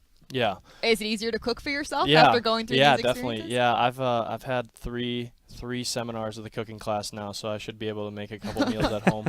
But yeah, coming into camp my first year, I was like probably 175, and now after my third year, I'm like 190. But it helped. Obviously, my injury helped me give time to work out and gain muscle. So, but I had to focus on using like a lot of the cooking right and nutrition part and sleep, and that helped me. Like learning stuff like that here helped me to gain weight and gain muscle over the stretch that I was injured. So. Jackson, how hard is it for a young player when you're 18 years old, you've formed more habits than when you were 15 years old? When you're 21 years old, you've formed more habits than when you were 18 years old. All these lessons, they only matter if you make them a part of your day-in-day life. Yeah. And we're looking at players who have been great at hockey their entire lives. How hard is it to make yourself adapt new habits? Yeah, it's definitely hard, but if you want to, be a 1%er, like Conch kind of talks about, like if you want to, because everyone here is competing for a job, if you want to kind of make the next step, you got to break some of those habits and form new ones, and just kind of take what they're talking about and actually apply it to your life. We got to dive into something here, Jackson. We have heard that your house is being uprooted. Give us the lowdown. Give us the story. This sounds wild. So where I live, there's like a band facility that they tore down. They're making a new one, and then they're building dorms. I go to the University of Michigan, for anyone that doesn't know, but so they're building a new facility with dorms and like a new band facility. And the house that I live in, it was like a war hero previously lived there, and he saved a ton of Jews during World War II, and then he ended up being a POW in Poland. And there's like a plaque on our house that says like historic monument. So they're moving that house to like kind of like keep the history behind it. Okay. So it's almost going to be like part of a museum, perhaps? Yeah, or? I don't know where it's getting moved to, but Gotcha. I know they're not, because they're tearing down every house by us except for that one. They're picking it up and moving it. Well, I went to college, and as well-behaved as we tried to be, we didn't always take care of the house as well as we could, but that plaque's on the house already, so I'm sure you guys are much better housemates than others. No, our house is definitely well-maintained. We don't really, we take good care of it, so... And how did that information come to you? Was it just the weirdest piece of mail you ever got? Like, hey, we're lifting your house? Or well, no, did you know this was coming? My roommate was cooking breakfast with his shirt off, and then, like, in came 6 guys, and they're like, hey, we're going to tour your house. And he's like, oh, okay. It was he said it was pretty awkward. But speaking of roommates, one of your roommates from that house is here at camp as a free agent, correct? Yeah, Shifsky, yeah. He wasn't my roommate during the year. He lived in dorms, but over spring term, he was my roommate, yeah. Okay, tell us about him. Oh, he plays a lot of Xbox. He likes to play Rainbow Six Siege, I think it is. And, I loved having him. He was right by me, so I always went into his room and kind of messed with him when he was playing Xbox, and then try to get him to go outside with me when I wasn't doing homework, but... Yeah. So you didn't play. You didn't play Xbox with him. You didn't get roped into that life. No, I didn't. Not a video game guy? No, not really. Yeah. So when you're talking about going outside, what kind of activities are you doing outside that you're talking about? Well, I probably shouldn't be saying it, but we went on the new turf and we were hitting golf balls. So. That's fair. Yeah, no, it was really good turf. So. Are you a big golf guy? Yeah, I like golf. Yeah. You keep track of your handicap? No, I'm not that good. That's fair. Yeah. That's an element we can add to future development camps, I guess. If we got guys who are good enough, we'll take them out. We'll find new turf. Go to Lee's Family Forum, go to the Nighthawks turf, and we just have you guys just hit chip shots. It's pretty fun. There's plenty of golf courses in Vegas. I think we can do better than the turf. But literally. We talk about at this camp how important it is for all of the young guys in the organization, not only to interact with the VGK and learn what being a Golden Knight is all about, but also the other prospects in the system, our future teammates, and how there are lifelong friendships somehow sometimes made at this camp. Is there anyone from being an attendant of development camps at the VGK that you've become particularly close with that you wouldn't have been otherwise, weren't otherwise? Yeah, I mean, like Noah Ellis, he's from Iowa, and then Ryder Donovan, also a Minnesota guy, but I didn't know. I knew of him previously, but yeah, he's become a really good friend of mine, and I spend a lot of time with him here. And he's just probably the funniest guy at camp. I was going to ask who the sneaky, funny people are, because I know Joe Fleming comes to mind for a lot of people. Is there anyone else we're missing? I mean, I would say Ryder's the funniest by far, just because, like, I mean, he'll talk to anyone, just such a, funny guy, like, super approachable, approaches everyone, and just everyone likes him, so. Now, Jackson, you mentioned the University of Michigan. Obviously, you're working your way back to 100%, but you've still been in that atmosphere for 2 seasons now. We're seeing more and more high-end hockey players come out of the college ranks. How has being a part of that program and playing NCAA hockey made you a better player over the last couple of years? I think it's just like the development part. We don't play as many games as major, junior, like WHL, OHL, so it gives us a little more time to develop and mature as a player and kind of gain weight, because if you're going to make that jump to pro, you kind of have to be a little bigger. So I'd say it's basically the development part really helps us. What are you studying? I'm in the Ross Business School. Yeah? Yep. How do you enjoy that? What's your favorite part or least favorite part? You mentioned homework least favorite earlier. part is studying. But it's a great school. Like, everyone's really smart in it. I feel like I'm kind of out of place sometimes, but no chance. No, I do, trust me. I like studying with you learn so much from the people there, because they all come from very different backgrounds, and a lot of people from the East Coast, so I learn kind of how they live. But it's cool. This might be a bit of a corny Pollyanna question, but I'll take my chances. Being a student, being in that kind of atmosphere, again, it's not your favorite thing, studying, but it's something that has to happen. Does having that part of your life help you in hockey? It's not going to help you in the corners per se, but does it make you a more disciplined person? Yeah, I'd say it does. Definitely having like a really regimented schedule helps you. Go to class, and it's better than sleeping in and then just kind of like waking up and going to practice. It puts you on a very firm schedule that, it's like, here's my next thing, and then you're kind of just ready the whole day. So, and I think it helps you for games too. You've been through it before, of course. What is your favorite part or favorite activity of this week?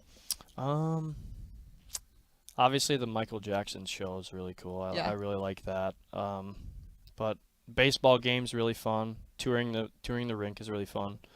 I'd probably say Michael Jackson's my favorite. When you tour the rink, do you let your mind go there? Do you think about how could I be here one day? Yeah, I do. Yeah, when you're up super high, you're definitely thinking of going out of the helmet. What do they call them? They call it Elvis, right? But yes. Yeah. So yeah, I do think about stuff like that, but it is really cool. See, I always think the baseball game, I was envious of you guys. I wanted to go. I wasn't invited, but I think to myself, like, we have one of you guys do the 9-9 challenge. The 9-9-9 challenge, that's what everyone's doing, but that goes completely against your all the nutrition lessons you've had this week. Yeah. Curious, again, it's a summer. You're getting ready for hockey next year. What's the rest of the summer look like for you after this week? I'm going to go back home for a little bit. I'm going to go up to a cabin this weekend. And then after that, I'm going to go back to Michigan and probably train for a little bit there. What do you do up at the cabin? I like to fish. Yeah, I really like to fish. It's my girlfriend's cabin that I'm going to, and her dad enters me and my buddies into a fishing contest. So Saturday morning, we're going to go. What kind of fishing are we talking? Not that I would know the difference, but I do know that there's different kinds of fishing that our viewers might be interested in. So the contests are like walleye, northern, panfish, and then bass, and my girlfriend's dad enters into panfish. So can you answer something for me that is, I could Google this, but here you are. I don't know how to. I'm terrible at fishing. I don't know how to give yourself a competitive edge in fishing. You cast, it bites, or it doesn't. There's got to be something you can do to control. Well, I mean, they have so much like stuff you can buy now. Like cameras and fish finders and stuff. So I mean, if you want to spend the money, you can I don't. gain that advantage. But other than I'll sit that, next to you. yeah, other than that, just find a good friend, honestly, go out with. But Ash, you want to go fishing? Well, good luck. No. Catch some big ones and have a good summer. And Yeah, best thank of luck you. on your Thanks road for to having me on. recovery and going into next season. Yeah, thank you. Thanks, Jackson. Yep. Jackson Hallum joining us between periods 2 and 3. Looking forward to a great year next season. And how wild is that?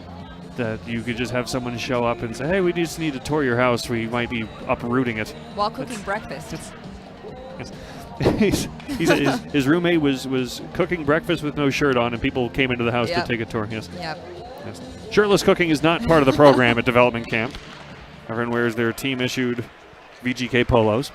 Third period is underway. We are tied at 3. A fun one this Saturday morning to wrap up 2024 Development Camp, presented by Martin Harris Construction. You know, Jackson Hallum, just one example of a player who's not able to be a full participant in camp, but they certainly still get a lot out of this week and what it has to offer. And it's really good for them in a time where they wish they could be a full participant to at least still feel included and have that face time with the staff. And especially a player, he's 21 years old now. He's got a little more savvy than some other players in camp. You have the understanding it's not even just a matter of being here. There's benefits to being here and meeting people and absorbing all that, absolutely. But, okay, I can't participate in this element. Where can I go that is going to give me the greatest benefit? Where can I put the most work in? And he knows that's being with Jeff Conkle and Hayato Ikeda. That's where he can make the most progress this week, and that's who he's spent more time with. This is Van Vliet, the left wing corner, feeds the point.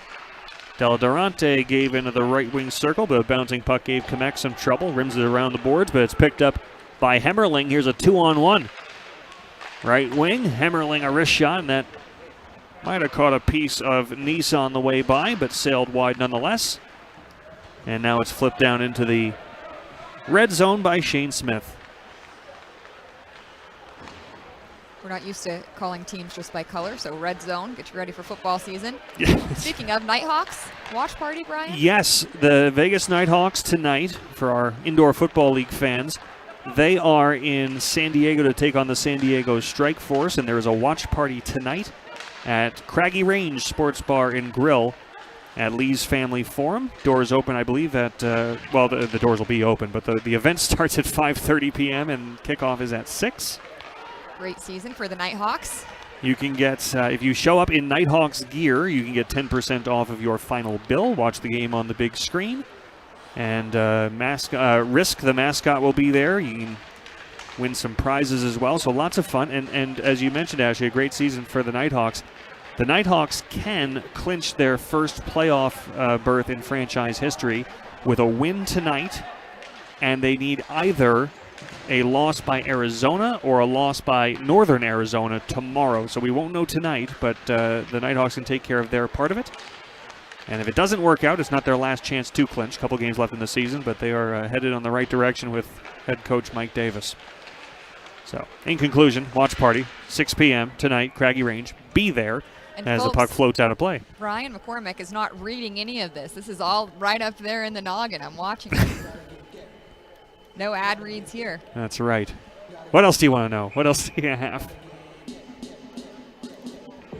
Kate Alami, 6'7", that I'm reading. You have anything on AFC Bournemouth? Let's just keep going down the Foley Entertainment Group sports. I should have more than I do, honestly. I need to read up a little more on what the Cherries are up to at the moment.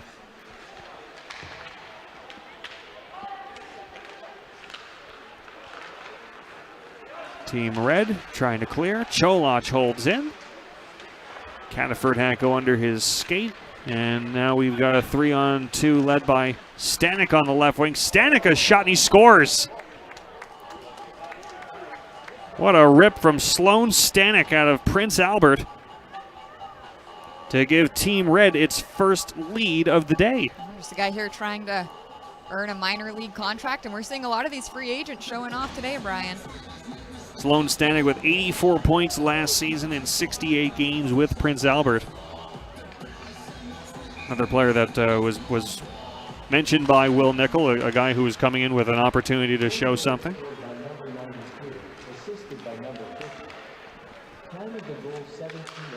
Team White looking to answer is Out of the right wing corner is Jakob Demek. Left it at the point. Kamek, a wrist shot, and that's into the glove of Lindbaum. He'll hang on. You've talked about Lindbaum.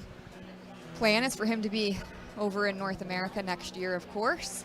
There will be some adjustments made for him. Well, Nickel was talking about yesterday just some of the differences he might face. He's going to probably be facing higher quality shots, more traffic in front of the net. So we expect a little bit of an adjustment period from him after a really strong season in Sweden. There's a save by Lindbaum. He's swimming for a moment as he was able to fight off Braden Bowman.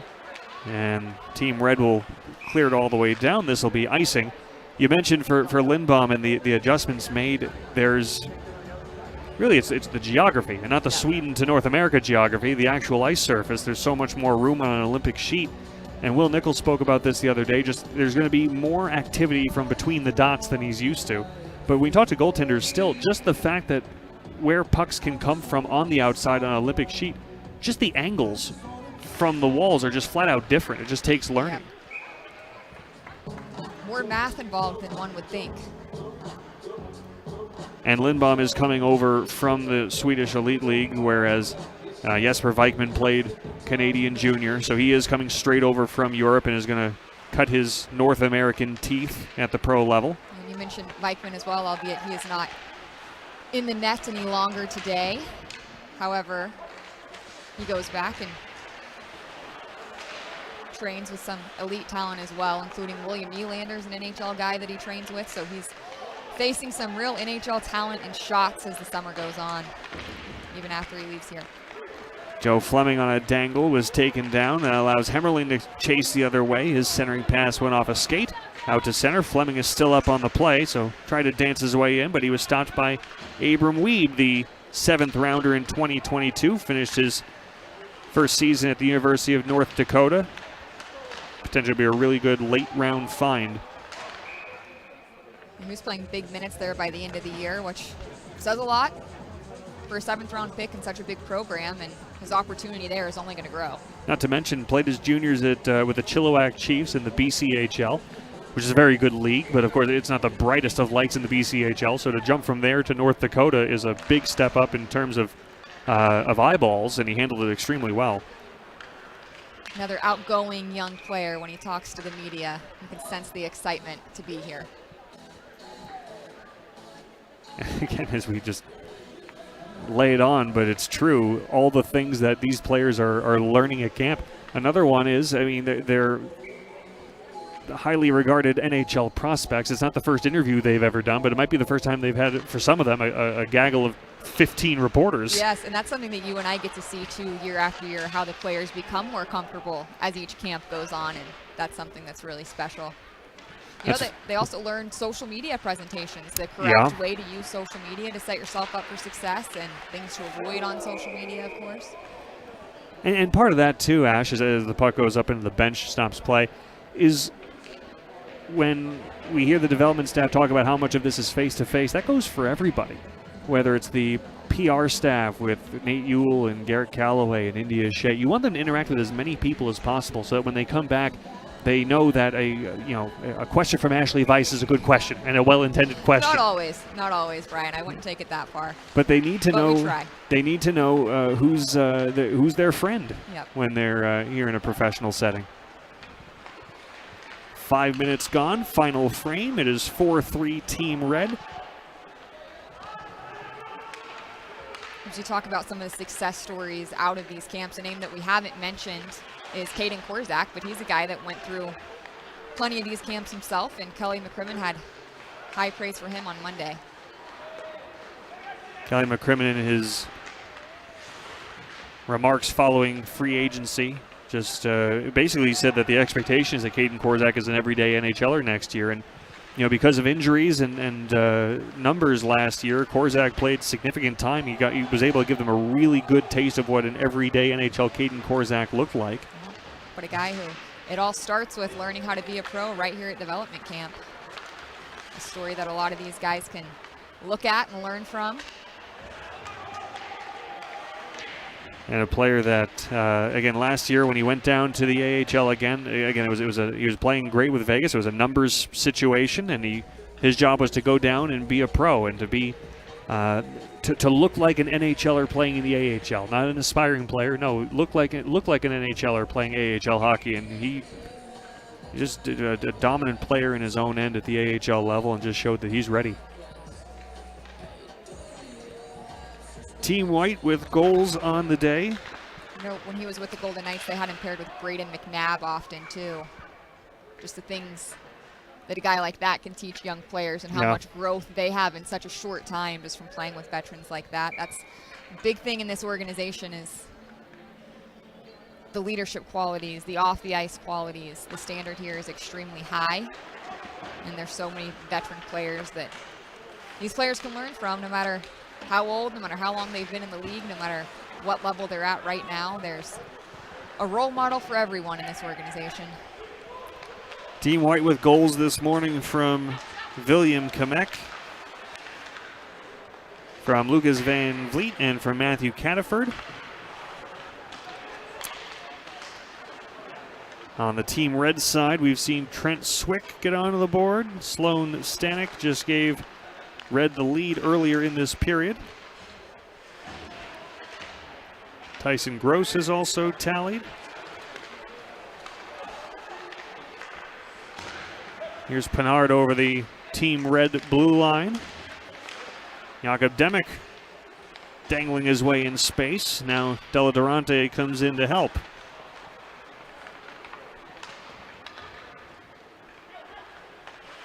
Puck swung in deep. On the near wall, Kamek finds it. Gives down low. Demek had to go under his skate. Pinard will pick it up on the left wing side. Nice feed into the slot. And a save made by Lindbaum as dangling in was Braden Bowman. Trying to go 5-hole. Lindbaum closes up. Face-off will come to his left. Tyler Koff has the other Team Red goal. Pardon me, folks. I was searching for a little bit.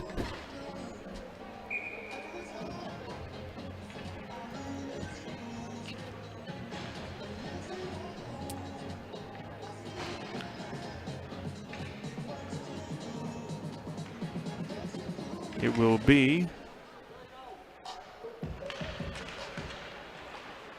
on the face-off, a win back. Cholach, a long wrister, missed the net.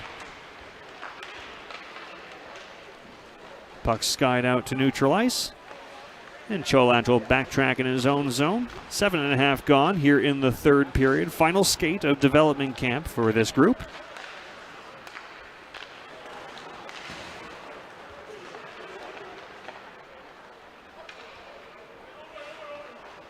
Circling back in his own end is Maye. Being harassed by Van Vliet, able to chip it off the glass and out to center. You know, I wonder, you start to think, first impressions, you don't want to be, as this puck deflects out of play, Ashley, you don't want to be so eager to make something happen at the end, a final, that you step out and you blow a coverage or you don't do anything irresponsible. I do wonder if there's going to be a little bit of sitting back. Will it be sitting back and safe, or will it be a little more freewheeling, like, hey, let's get up and go. We've got 10 minutes left.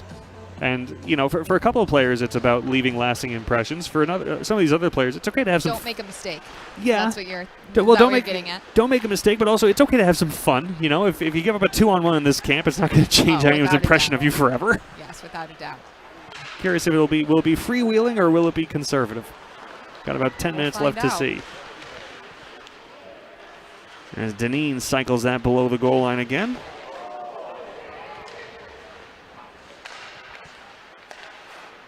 Out to the point, Noah Ellis gave it right side, and a one-timer was steered up over the glass and out of play by Nice. I believe that was Jacob Matthew who got that off. We talked about what the players do after development camp and how they spend the rest of the offseason getting ready for next year. What does Ashley Weiss do for the rest of the summer? Gets ready for next year. Same, Brian. What's the offseason workout program for the Ringside Reporter? Some voice exercises, practice questions in the mirror. Miss hockey. You know, the scene in SpongeBob where he asks Patrick what he does when he leaves, and Patrick says, wait for you. That's Ashley Weiss when hockey season ends. If you come down to see National Arena, you might just see Ashley standing between the benches, talking to Waiting for figments of her somebody. imagination. Yes. Face off in the white zone. There is Jacob Rabinitz. Squaring off with Matthias Sapovalev. And again, two important pieces for the future down the middle. Left point, Prokop, a long shot was blocked. Prokop out of Union was all-team ECAC last season. Another free agent invite. Hemmerling has speed on the left wing. Hemmerling sends across. And the pass went all the way through. Good look for Hemmerling. He was trying to connect. I believe it was Leslie who was joining the rush. It was just to have his reach. Jakob Demick on a bouncing puck in front, but Limbaughn's able to corral it.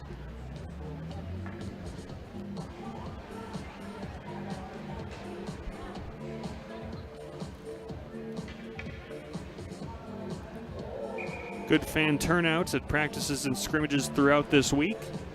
One of the things that's nice about having it line up with the 4th of July holiday, people are out of work, able to spend some time down at the rink. Able to come and support all week long. Fans have been fantastic as always.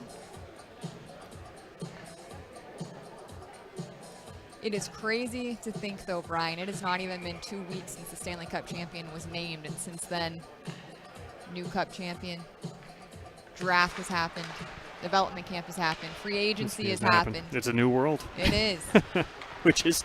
That's what we do the next 2 months. We spend the time scanning rosters and websites and like, all right, what changed? Did I see everything come across the wire, or did I miss anything? Reset the decks. Puck in the neutral zone, picked up by Maye. He'll swing it deep past the midway point of the third. 4-3. Team Red has the lead. It was 2-0 Team White. It was 3-2 Team White. And now it is 5-3 Team Red as a puck batted out of the air at the side of the net. Jet Jones was in the area. That was bunted out of midair after it floated over the shoulder of Leonard Neese. Jones has the last touch, and it's a 2-goal lead for Team Red. Didn't get a good look at that one, Brian, but maybe some batting practice involved. They're watching closely the Aviator game. Again, you can pick tips up from anywhere. But Jones, Ushett, and Kopf, that's been a good line for Team Red this afternoon, as Kopf had the first goal of the game for Team Red, and now Jet Jones, who again had 2 goals and 6 points in 36 games last year with the Silver Knights. Largely a checking role throughout the season, but a role he took great pride in. And again, with his frame and his size, they think that there's more offense there too. Down from the right point, shot along the ice by Alami went wide, and Karam's out to center. Here comes Team Red on the attack again as Stanek tried to slide it in front, went off a skate and bounced out to center. Good defensive play by Maye to keep it away from forecheck pressure. And he'll rim it deep.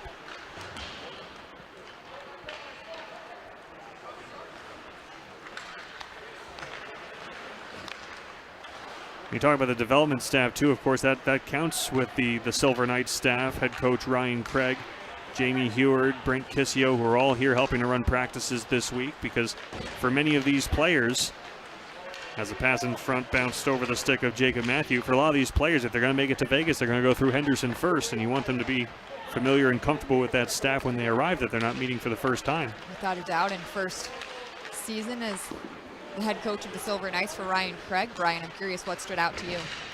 You know, certainly what stood out is the relationship he had with the players and the comfort level that they had with him. A terrific communicator and teacher. And, of course, one of the benefits of Ryan Craig sliding over to the Henderson seat was the familiarity with Bruce Cassidy and with that system, and being able to teach that and to communicate that firsthand. Yep, he certainly knows exactly what Bruce Cassidy wants, as he was an assistant coach under him for a year and an assistant coach for the Golden Knights the 5 years before that as well.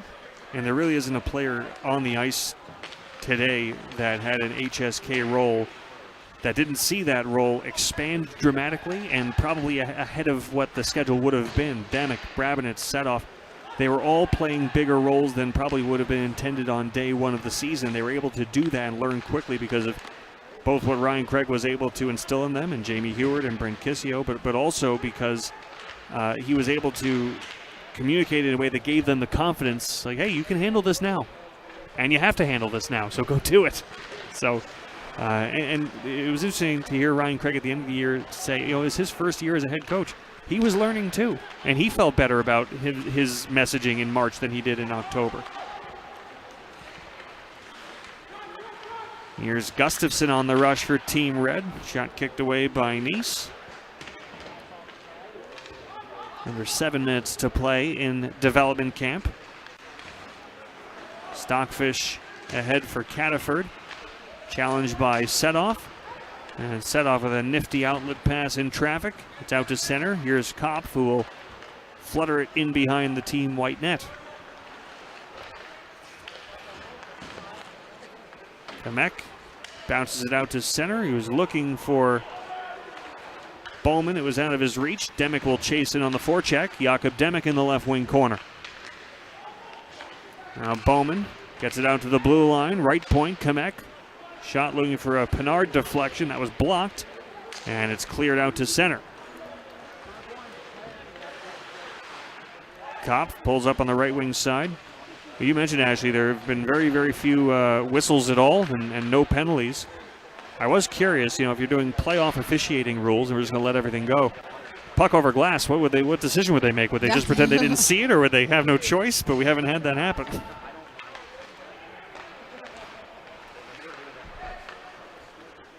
Demick will give back behind the net. Keeping it simple. Pressure on Della Durante. Puck still at the side of the cage. Trying to jam it in was Stanek. He dropped it back, and a wrist shot from the right circle fought off as sneaking in. I believe that was Prokop.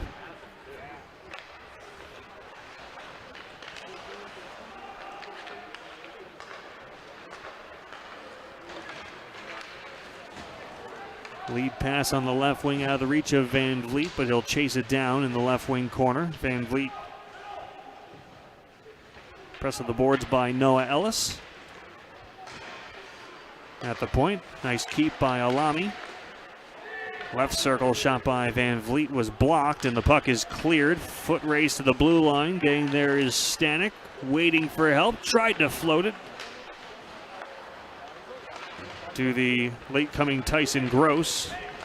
Nothing there for Team Red.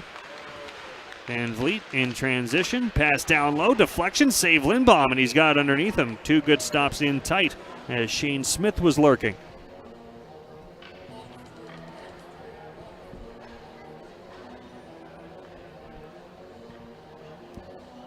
Kind of fun talking to Jackson Hallum, who again has been in the organization for a few years now, and how even he goes to T-Mobile Arena. He's not seeing it for the first time, but you still have that. You allow yourself to fantasize about the day when it's your NHL debut and you're skating through the helmet for the first time. And the interesting thing too is that all players will have the same vision, but he has a better understanding now than others of what it's going to take to get there. And this year's rookies will have a better understanding next season. There's lots of learning that happens here, but the learning further happens when you go back to your team. You get halfway through a season and you have the honest discussion with yourself. Have I gotten better? Yep, and that's what this camp is all about, is not only showing what the path could be forward, but teaching them how to follow that path and get where they need to be. And then the contact doesn't stop this week, as you had Will Nickel in this studio on Tuesday, and how many days of the year did he say he's on the road? 290? I was going to say 250, some upwards. It's this development staff never stops. I don't know if they ever sleep. I always joke with him. Every year around Thanksgiving and Christmas, Trains, Planes, and Automobiles is always on TV, and I always think of him. And then I'm not really sure if it's, I say it endearingly, but he's probably like, no, it's real. It's luckily, he always credits his wife and his family of how understanding they need to be for the schedule he has, but it's also important that he loves his job because it is a demanding one year-round. It is clear as day that he does love his job. And these players very lucky that he has that job. They lean on him endlessly.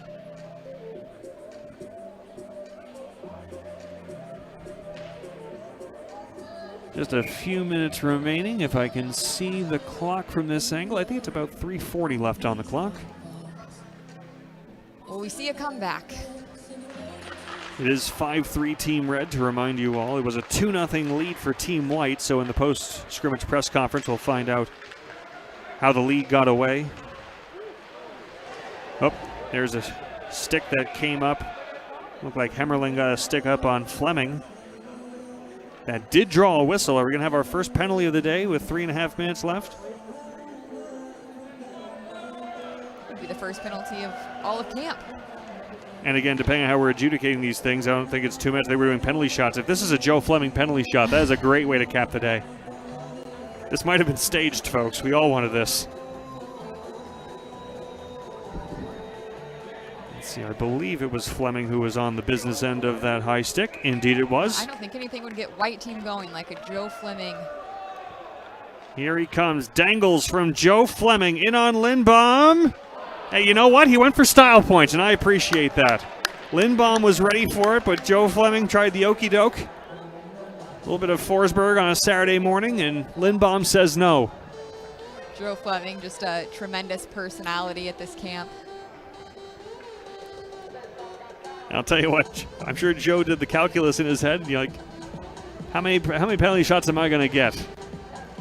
In a setting like this, Make the most of it. Yeah, this is a setting where it has meaning, but at the same, it's not lunch hockey, but at the same time, you said it too. You wonder expectations are measured. How much they try to just have fun here in the final few minutes.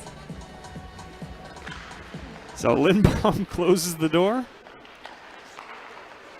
And I believe Lucas Van Vliet's goal was on Lindbaum, I believe. But I think that's the only one he's given up since he's come in relief of Cameron Whitehead. Brabinet's right wing corner. Scanning the O-zone, feeds the point for Kamek. Kamek drifting left, gave it back to the right side. Brabinet's wrist shot deflection, that went to the corner. Cutting across the front of the net. I believe it was Cataford. Puck went all the way down to the net that we now know is empty, and it went just wide of it. Thank you to the crowd for giving us the hint. 2:45 left to play, and an extra skater out for Team White. As Ryan Craig's bench, they're going for it.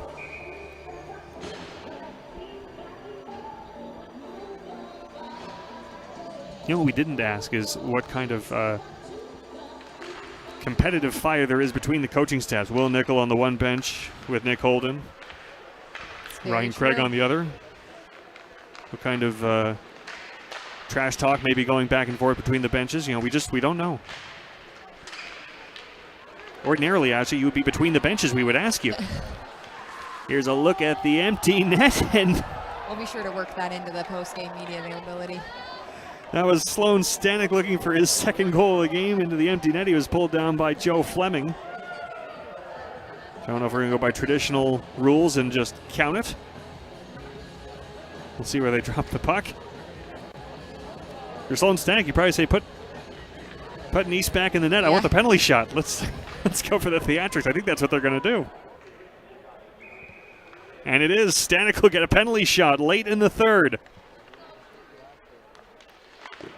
And a save made by Nice. Now, again, it doesn't look at with a 5-3 score. We don't have to worry about this, but I believe the intention was we weren't going to have a shootout. So the referees, knowing what the fans came to see on Saturday morning, if Give there's the people what they came for. If we can have breakaways, we're going to make breakaways late in this one. And a nice stop by Leonard Nice. Would have been number 2 of the day. Just short. And it will go down in the history books as an excellent defensive play by Joe Fleming.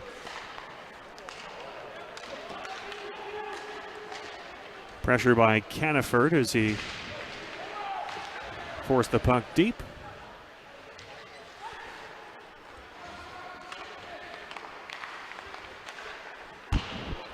Point shot by Kamek, missed the net. Loose puck collected by Abram Wiebe, and he'll clear. You know, we haven't followed up Leonard Nice, the goaltender. He's a camp invite, played for the Brantford Bandits of the Greater Ontario Junior Hockey League.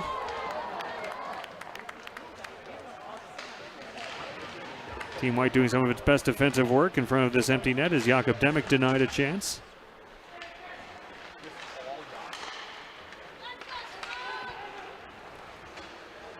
Pinard on the attack, right wing. Dropped it back to Brabenitz.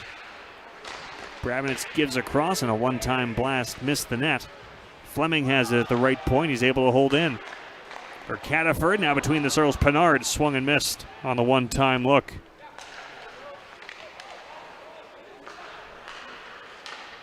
Final minutes of regulation time. Team White, a late press, down 5-3. Good in-zone possession with the extra skater on. Kamek left point. Half wall, Cataford, side of the net. There's a shot. Pinard scores. Simon Pinard on the setup from Brabenitz at the side of the net pulls Team White within one.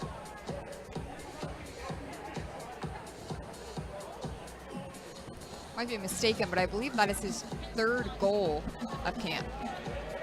Scored on Tuesday as well.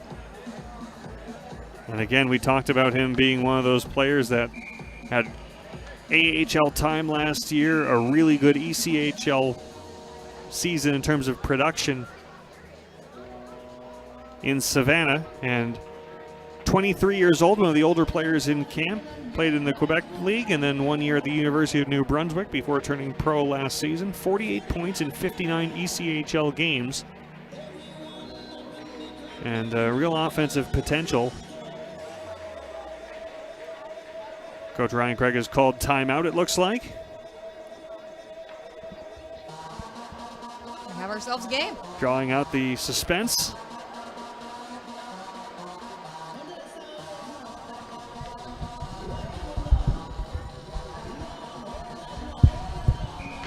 .46 seconds remain in the development camp season. And Ryan Craig all smiles on the Team White bench. What do you think he just drew up? We'll find out. Well, here comes Sapovalov on the attack. Dropped it off for Jones. The Team White net is empty. 35 seconds remaining. Demek will chip it ahead. Pinard has it, trying to skate away from pressure. Got out to center. Cataford on the rush, 3-on-2. Cataford right wing sails it over the top of the net. And it'll clear out to center. Jakob Demek sends it ahead. One last push for Team White. Demek, right wing, pass in front. That was chipped just wide by Pinard. Cataford has it. Dying seconds. Brabenitz, right side. Fleming wrist shot. And just one more stop for Lindbaum at the buzzer as Team White made it interesting down the stretch, but Team Red hangs on. Some late theatrics closing out development camp. On a positive note, giving the fans what they came for. Some Jimmy Buffett playing now. Jet Jones' goal will hold up as the game winner, but a frantic flurry at the end for Team White.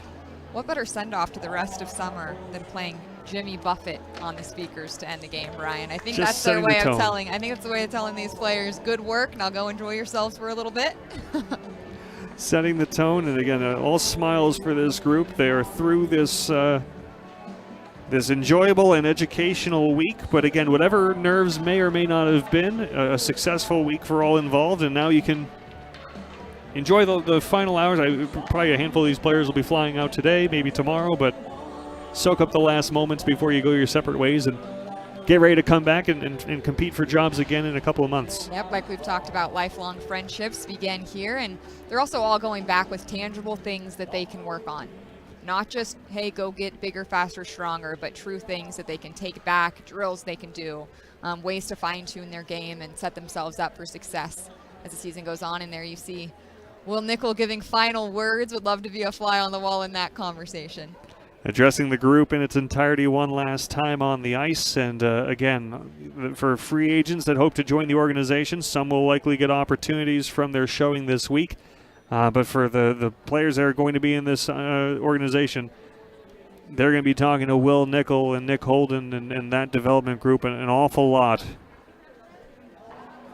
And there you see Jake McCamey is the manager of team services on the AHL side. He plays a huge role in the arrangements for this week as well. So they just had Jake McCamey say a few words, and they're probably along the lines of, get your luggage here and your checkouts at this time. And don't leave anything, phone, keys, wallet. Get to the airport on time. Exactly right.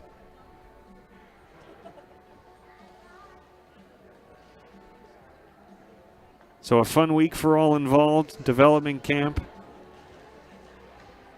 Lots of new relationships formed, and on top of everything else, two good scrimmages this week with no shortage of action. This was not everyone on their best defensive behavior. We saw playmaking this week. Nope, there was action, there was pace.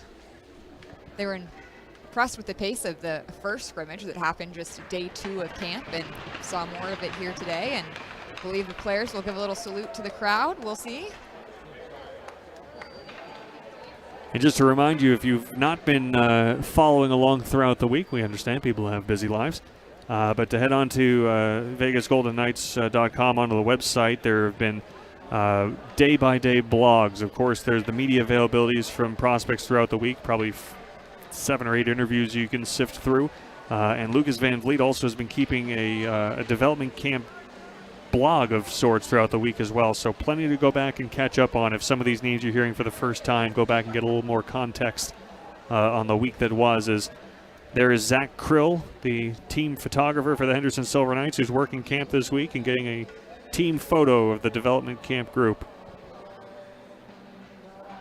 As you mentioned, great work from the Golden Knights content team, helping everyone get to know these players so well, and can pretty much guarantee you'll see this photo on the website later too. So you're seeing the back of them now, but you will see the real photo, I'm sure, on Instagram, Twitter, VegasGoldenKnights.com. There's Gordon Weigers. He's going to make sure of that as well. You know, I was originally wondering, it's interesting to see a team photo taken in this direction, but of course, all the fans in the bleachers, that's a better backdrop than the gray wall. So I believe good decision made. I believe that Joe Fleming was mic'd up during this scrimmage as well. So keep an eye out for that piece of content, because that will be a great one as they give a wave to the crowd, accept the cheers from the Golden Knights fans, who will be cheering on many of these players in HSK and VGK jerseys one day, if not one day very soon. I think you're right that Joe Fleming was mic'd up, and I hope he was, because I would love to hear some running commentary of that penalty shot he had late, which ended up being pretty consequential, didn't it? It did. Ended up being a 1-goal game, and the razzle-dazzle of Joe Fleming did not find the back of the net.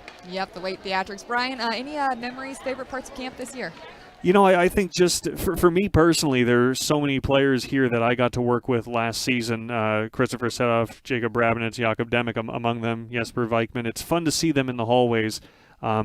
We asked Will Nickel about this earlier in the week, about the portion of development, how important it is for young players who have been rookies in the American Hockey League. And you grow throughout the year, you get more comfortable, you get more experience, but you're still a rookie throughout that year. And you're spending that year trying to find your way, become comfortable in your own skin, become solidified as a professional. So that whole first year is a journey of self-exploration, that it's important after that's all done to come back here where you are a veteran, where you are in a position of authority, not just to teach everybody, but also so you're not going through an entire calendar year of second-guessing yourself or questioning yourself or looking for reassurance. You come back to where you know you are a person who has some force behind them. And Will said that's important. That's one of the reasons they have guys come back after a full AHL season, not just to teach everyone, but to be that go-to person again. And it was fun to see a lot of those guys, again, a couple of months removed from the season, but to be back here being those people. It's great to meet the new players and see them take all this in for the first time, but it's also fun to see the guys who know what this is all about. Yep, you get to watch them grow not only as players and as people. Of course, you can keep up with all these prospects as their seasons go on as well. For now, this was the final day of VGK Development Camp, sponsored by Martin Harris Construction. Brian, thank you so much for being here and doing this with me all week long, and everyone have a fantastic rest of your summer. We'll see you soon.